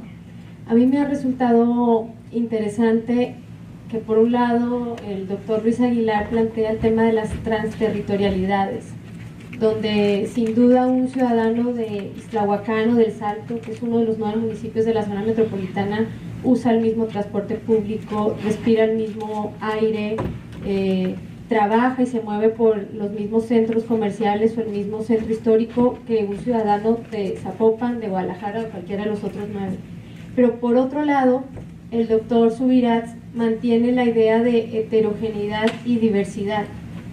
Entonces, pareciera evidente que se construyen identidades, problemas y fenómenos comunes de los habitantes de una metrópoli, pero también es evidente que permanecen dentro de la misma metrópoli varias ciudades, o ciudades con realidades muy distintas una de la otra. Incluso dentro de la misma ciudad o dentro de la misma demarcación territorial de un municipio, parecieran que existen 2 realidades. Zapopan es la ciudad elocuente de la desigualdad, ¿no?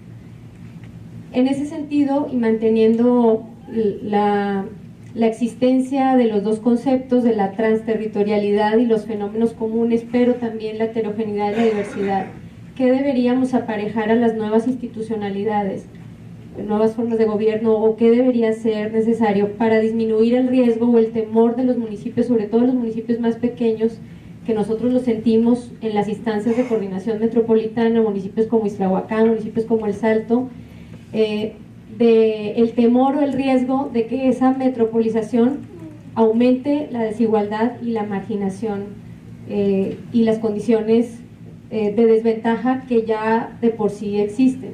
Es decir, una unidad más pequeña territorial para las administraciones municipales les pareciera, o por lo menos así lo manifiestan en algunas ocasiones, les pareciera que es más posible que entre más pequeño un territorio, más fácil sea de atender necesidades comunes de los ciudadanos, y al juntarse en una metrópoli pues corren ese riesgo de que la lógica centralista, aunque haya nuevas instituciones, la lógica y la cultura política esa permanezca intacta, aunque haya nuevas instituciones permanezca intacta, y el centralismo entonces tienda a generar acciones desde el centro hacia la periferia, y por tanto los que están en la periferia sean los últimos que se vean beneficiados de esa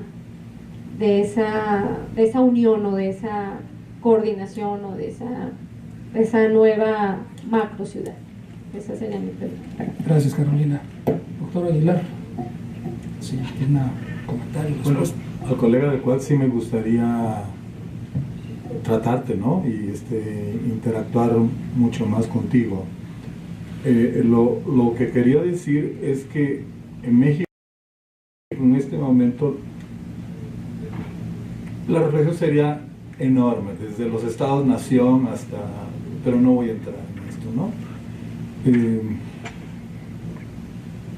Lo que cuando hablo de demarcación territorial es que la que tenemos en México en este momento ha obedecido a ciertos criterios, ¿no? O fue hecha con referencia a específicos criterios que parece que ya no son pertinentes ni productivos, ni para crecimiento económico, ni para cerrar la brecha de la desigualdad, de la marginación, de la discriminación. Entonces, a mí lo que me interesa en la demarcación territorial es ver cuáles serían los criterios pertinentes, analíticamente y después consensuadamente, para una remunicipalización, yo voy más allá, para una reestatalización. Por eso decía que las 32 entidades federativas, pues que hay un estado, no quiero decir el nombre, ¿sí? De 10 pesos de gasto de ese estado, 9 vienen de la federación. 1 lo da ese estado. Bueno, podrían surgir ya muchos juicios de valor, ¿no? Sobre este asunto. ¿Por qué sigue siendo un estado cuando realmente es un estado sostenido, u otros dirían mantenido, por algo que no es esa entidad? Entonces, a mí sí me gustaría conversar contigo sobre los criterios históricos de la demarcación territorial en México y los criterios, llamaríamos factibles, políticamente viables, éticamente sostenibles, ¿no? Me interesan más los criterios de la demarcación territorial, pero estoy convencido que la demarcación territorial que existe va a dejar de existir, no solo en México, sino prácticamente en todos los países del mundo. Hay demarcaciones territoriales muy chicas, con enormes potencialidades, y muy grandes. Eso es lo que yo diría. De gobernanza, atención con gobernanza. Gobernanza no es un homenaje a la informalidad, ¿eh? O sea, sí, todas esas tonterías, perdón, yo a veces soy muy grosero, de Rhodes and Company, ¿sí? ¿No? Sí, de todo, hay muchos ángulos que no creo que tengan sentido lo que están diciendo. Y si gobernanza es el apogeo de las redes informales, bueno, quizás tal vez para el contenido de las políticas, pero para la validación pública de ese contenido, eso tiene que ser institución formal. ¿Sí estaríamos de acuerdo? Pueden haber muchas redes participando, los ciclistas y los automovilistas, en la definición del contenido de la política de movilidad, pero la validación, la forma pública de ese contenido, eso es institucional, ¿sí? O sea, hay un componente muy fuerte, aún en la nueva gobernanza, de institucionalidad formal. El caos hoy, no tenemos instituciones de deliberación ciudadana, ¿no? Los ciclistas es un caso, ¿no? ¿Sí? Han ofrecido razones. Son 1.400 ciclistas, me han dicho que están luchando por esa. ¿Cuál es su información? Sistemas de información compartidas. ¿Sí? No quiero entrar en más detalles, pero sí me preocupa que gobernanza y nueva gobernanza sea entendida como el apogeo de la informalidad de redes. ¿Sí? Sí estaríamos de acuerdo. Qué bueno que existan redes educativas, pero la validez pública del producto de esas redes, eso te lo da solo la institución y la autoridad legítima pública. ¿Sí? Por eso dije yo, gobernanza metropolitana no es equivalente a nueva gobernanza, ¿no?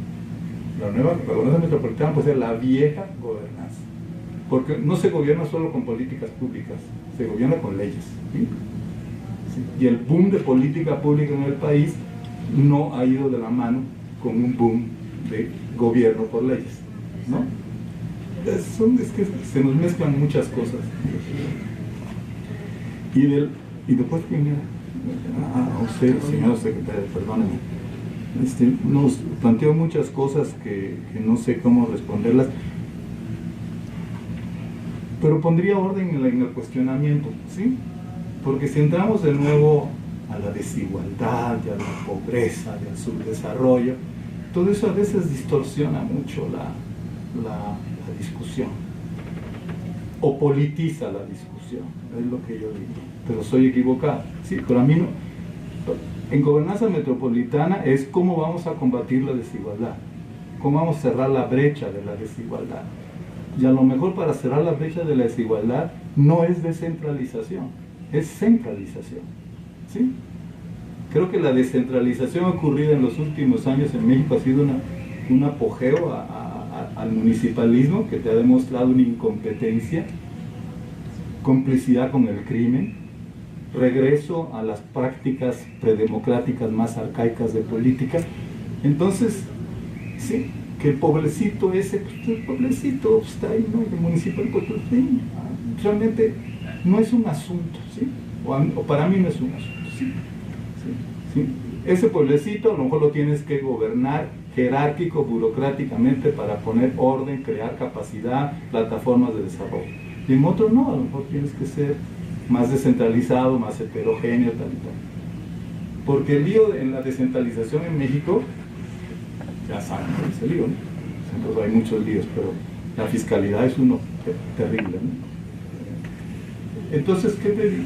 Con todo respeto, y estoy equivocado, desigualdad y todos esos temas son dramáticos, nos duelen en México, pero no deben convertirse en ¿qué te diría?, en referencias para cuestionar ciertas propuestas de gobierno transterritorial o intermunicipal o intermunicipal o interestatal.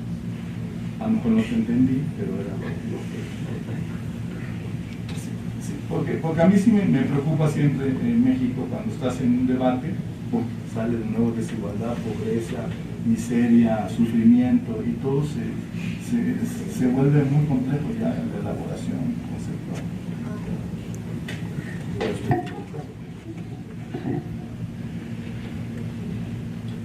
Gracias, Luis.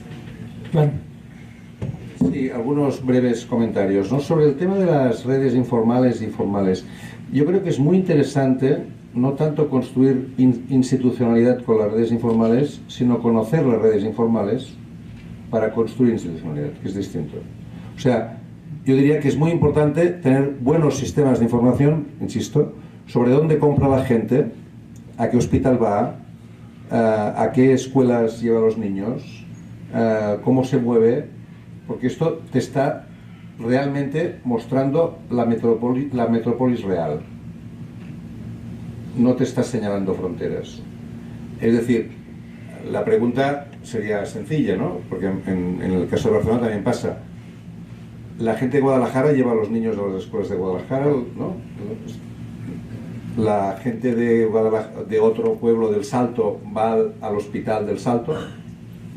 Porque entonces, realmente, ¿dónde se compra, por ejemplo, ¿no? ¿Cuáles son las redes formales e informales de comercio?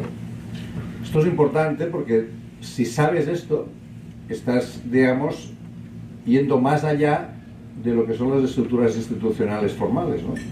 Estás realmente partiendo de lo que son las movilidades reales, ¿no?, de la gente.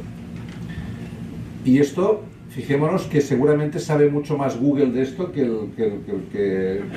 el área metropolitana de Guadalajara, ¿no? Google sabe perfectamente, ¿no?, cómo se mueve la gente, dónde compra, ¿no? Y por lo tanto, digamos, ese nivel de información es muy relevante desde el punto de vista de funcionamiento, ¿no? Y yo cada día insisto más en los temas de información porque me parece central, ¿no? En el fondo las estructuras de poder cada día más se basarán en los análisis de la información y el control de la información. Y el poder político cada vez estará más relacionado con el Big Data y con la capacidad de análisis del Big Data. Entonces esto es formal o informal.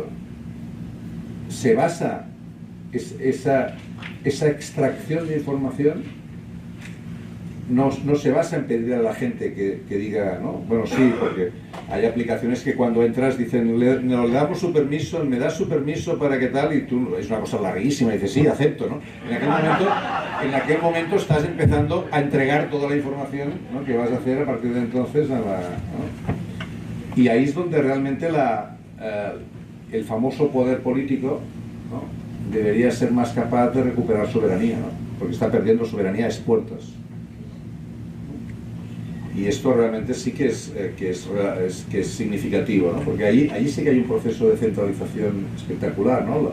Lo que llaman algunos el poder de GAFA, ¿no? Google, Amazon, Facebook, Apple y Microsoft, ¿no? Esto GAFA, ¿no?, es digamos el nuevo poder global, ¿no?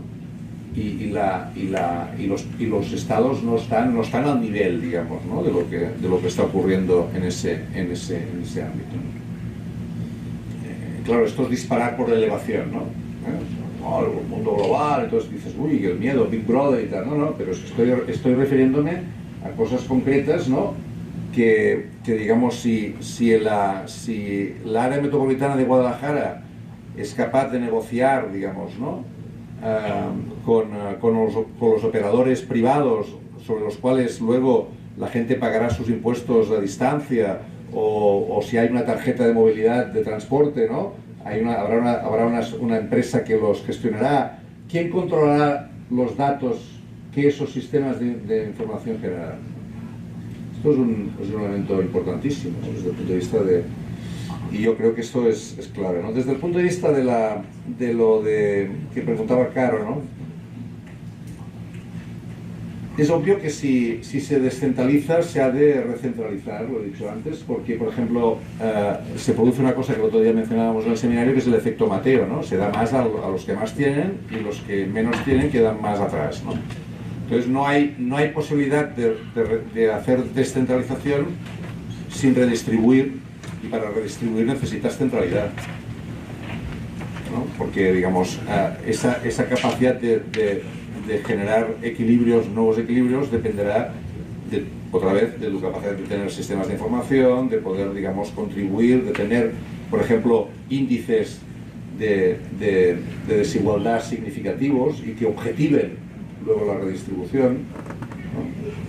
Es decir, que yo creo que estamos en una necesidad, si queremos, digamos, democratizar la toma de decisiones, hemos también de ser muy conscientes de la necesidad de incorporar transparencia a los procesos de decisión, ¿no?, y por tanto legitimar esos procesos de decisión. Gracias, doctor Subirats. Me está pidiendo la palabra el doctor Freddy Mariñez, y yo creo que captaríamos 1, 2, 3. Tú. Ah, de veras, a las 9. O sea, apúrenle. La metropolitana es muy importante, pero el juego Chivas Tigres es también muy importante. Muy bien, muchas gracias.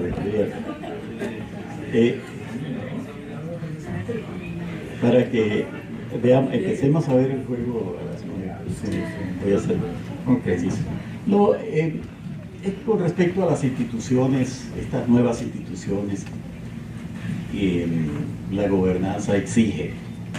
Y una institución que creo, y se lo planteé temprano a Joan y a Ricardo, en una pregunta que les hice, es cómo se crean o generan en este proceso de gobernanza metropolitana que implica, si se quiere, gestiones públicas diferentes, una institución importante para que funcione, que es la institución de la rendición de cuentas. Sabemos que el modelo weberiano se maneja con la institución de la rendición de cuentas político-burocrática. La nueva gestión pública se maneja o se manejaba o se sigue manejando con la estandarización, si se quiere, de los rendimientos. En la gobernanza, ¿cómo queda esa institución? La institución de la rendición de cuentas, ¿no? Hay quizás muchas cosas que se han venido planteando, una institución de la rendición de cuentas en la perspectiva, como decía Ricardo más temprano, en la perspectiva participativa. Bueno, la participación se da para distribuir el poder, ¿no? Pero también para quienes manejan recursos públicos, quienes cooperan con los valores sociales y valores públicos, tienen que también rendir cuentas, sean actores gubernamentales o no gubernamentales. Gracias. Gracias, doctor. Allá atrás, por favor. Y luego aquí adelante, y ahí ya nada más está él, ¿verdad? Y luego ya nos vamos a Chivas Tigres. Buenas tardes. Mi nombre es Álvaro Guevara, alumno del doctorado en Ciencia Política de la UDG, y bueno, un poco como reconociendo que ambos, el doctor Subirats como el doctor Aguilar, pues tienen de alguna manera el pulso de la producción académica en Iberoamérica y más allá, que tienen de alguna manera la textura que el estado de la cuestión sobre gobernanza va creando. Yo tenía más bien un comentario-pregunta en términos de cómo está nuestro aparato crítico, cómo observan el aparato crítico que estamos haciendo y desarrollando en América Latina para el estudio de la gobernanza, porque a veces me parece que tenemos el concepto de gobernanza, que mucho se dice es este concepto paraguas, pero no solamente teórico, sino que a veces me parece paraguas en términos de que es como apologético, ¿no? Todos los males que están en nuestra sociedad se resuelven con gobernanza. Y me parece que hay poco ejercicio crítico frente a desmenuzar el concepto de gobernanza, y por eso es esta pregunta un poco, ¿cómo observan ustedes la tesitura de nuestro aparato crítico? ¿Es posible que podamos hablar de una ecología epistemológica que aborde el trabajo de la gobernanza?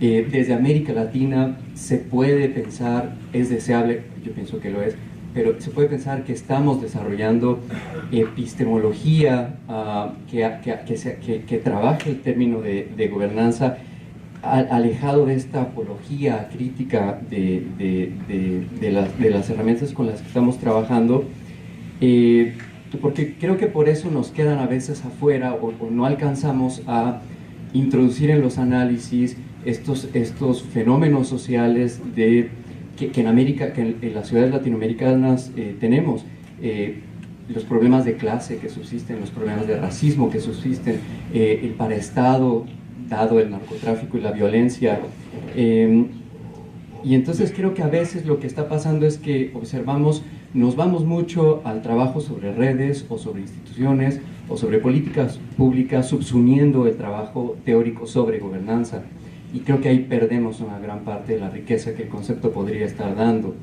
¿Qué hacemos para no perdernos de repente no perdernos en el árbol sin dejar de ver el bosque? Bien, gracias. Gracias. Ya, muy bien. El doctor Aguilar, que antes me había dicho que quería hacer un comentario. Para tu última, si quieres lo platicamos, pero el latinoamericano que habló de gobernanza primero y que la argumentó no parafraseando británicos o americanos, creo que soy yo, ¿sí? Entonces, y creo que puedes checar los supuestos epistemológicos de esta cuestión, entonces pensar que hay una apologética, hay un montón de recién llegados al concepto que sí se vuelven así, pero los recién llegados yo no me hago cargo de ellos, ¿no? Sí estamos de acuerdo, pero sí lo discutimos a fondo, porque como estás en presupuestos epistemológicos, imagínate, estamos a un cuarto de hora antes de que se empiece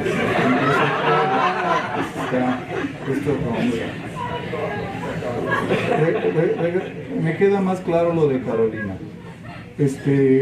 La gobernanza metropolitana, no todos los participantes, los municipios, tienen el mismo nivel, ¿no? De riqueza, poder, capacidad, conocimiento, productividad, competitividad, globalidad, ¿ok? Entonces, va a haber desigualdades, Entonces, el asunto de los débiles, de los subdesarrollados y de los atrasados, es preguntarse cuáles son las ventajas de la cooperación, cuáles son las ventajas de la asociación. Hoy, si están en los temas nuevos de gestión estratégica, no es la ventaja competitiva la determinante. ¿Han leído Blue Ocean Strategy? Si no lo han leído, léanselo ya. sino la ventaja cooperativa, la ventaja de la cooperación, ¿sí? Entonces, si yo me voy a asociar, pues, de nuevo, con una teoría del pacto social, no sé, ¿qué gano, no? Entonces, ¿cuál es la ventaja de la cooperación, de la asociación, de la coordinación? Esto, y evidentemente, los otros dirán, te asocias, pero tampoco va a ser un free rider y un parásito, ¿no? Corresponsabilidad. Y de lo otro, de las redes y toda esta cuestión. Miren, interlocución, participación, debate, concertación, acuerdo entre gobierno y redes, esto sirve para la producción o coproducción del contenido de la política pública, ¿sí? Pero la forma pública de esa política, lo que la hace valer como pública, como vinculante, eso te lo da la institucionalidad y la autoridad pública legítima, ¿sí? Entonces, el gobierno ya no decide sobre el contenido de la política por él solo, ¿no? Sino lo decide con nosotros. Pero en la causa formal, no en la causa material, es el gobierno el único que puede determinar que eso es público y tiene validez pública. En ese sentido, los gobiernos y los estados-nación están perdiendo soberanía, sin duda, en la definición del contenido de la política, porque el sistema de información no son los mejores, ¿no? La ciencia no la hacen los gobiernos, ¿no? Los modelos de software, hardware y de soft management o hard management, eso. Entonces ahí sí pierde soberanía, pero no pierde soberanía el Estado, porque es el único que determina que eso vale como interés público, como bien público. Sí estaríamos de acuerdo. Pierde soberanía en el terreno de la materia, del contenido, de la información, de la ciencia, de la gerencia, pero no pierde soberanía en la determinación de que esto es lo que se hace en términos de ley, de interés. Es lo que yo les diría, ¿no? Y bueno, y esperemos que Chivas John. No, muy brevemente sobre la cuestión de la rendición de cuentas, ¿no? Yo creo que la rendición de cuentas, digamos, en ese nuevo, digamos, espacio de lo que hablábamos, ¿no? De superar las lógicas tradicionales del gobierno, etcétera, seguramente una forma de medir eso, que no es fácil, sería pensar en términos de mayor autonomía de lo social, o sea, de menor dependencia gubernamental. Es decir, de alguna manera, que la labor, digamos, de los poderes públicos lo que hace es reforzar las capacidades sociales de depender menos de esos poderes públicos. Entonces yo creo que eso sería una... Y esto no es fácil digamos, de instrumentar, ¿eh? Pero ya que hacías la pregunta de cómo se podía plantear, yo creo que esta es una línea, ¿no? Y el tema de la reflexión que se preguntaba desde arriba sobre el tema de la epistemología, etcétera, yo creo que el libro de Luis Aguilar sobre gobernanza dedica muchas páginas al análisis, digamos, de las distintas aproximaciones al concepto, ¿no? Lo que tú estás criticando es otra cosa, que es la aceptación acrítica de este concepto, ¿no?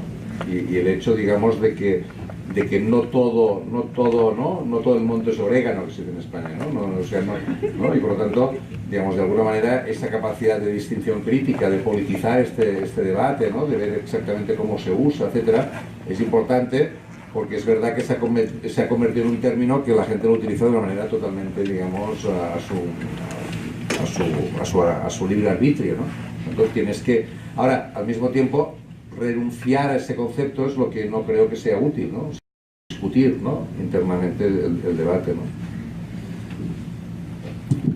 Gracias, Joan. Bueno, pues como decíamos al principio de este diálogo, creo que van a quedar también dudas e interrogantes, y es positivo, pero también quiero decir otra cosa. Yo creo que, la verdad, sinceramente, esto ha sido muy aleccionador, muy clarificador. Quien lo haya entendido así, yo creo que tendrá mucha más claridad que la que se tenía antes. Y si algunos otros les quedaron más dudas e interrogantes, bueno, pues hay que seguir avanzando y preguntándose, investigar y tratar de aclarar eso. Para no consumir más tiempo, pues simplemente sí decirles que estamos muy agradecidos con Joan Subirats y con Luis Aguilar, y la verdad, pues ya a unos pocos minutos de que empiece el partido, yo quisiera pedirles a ustedes que les demos un abrazo como testimonio, un aplauso como testimonio de agradecimiento. Gracias.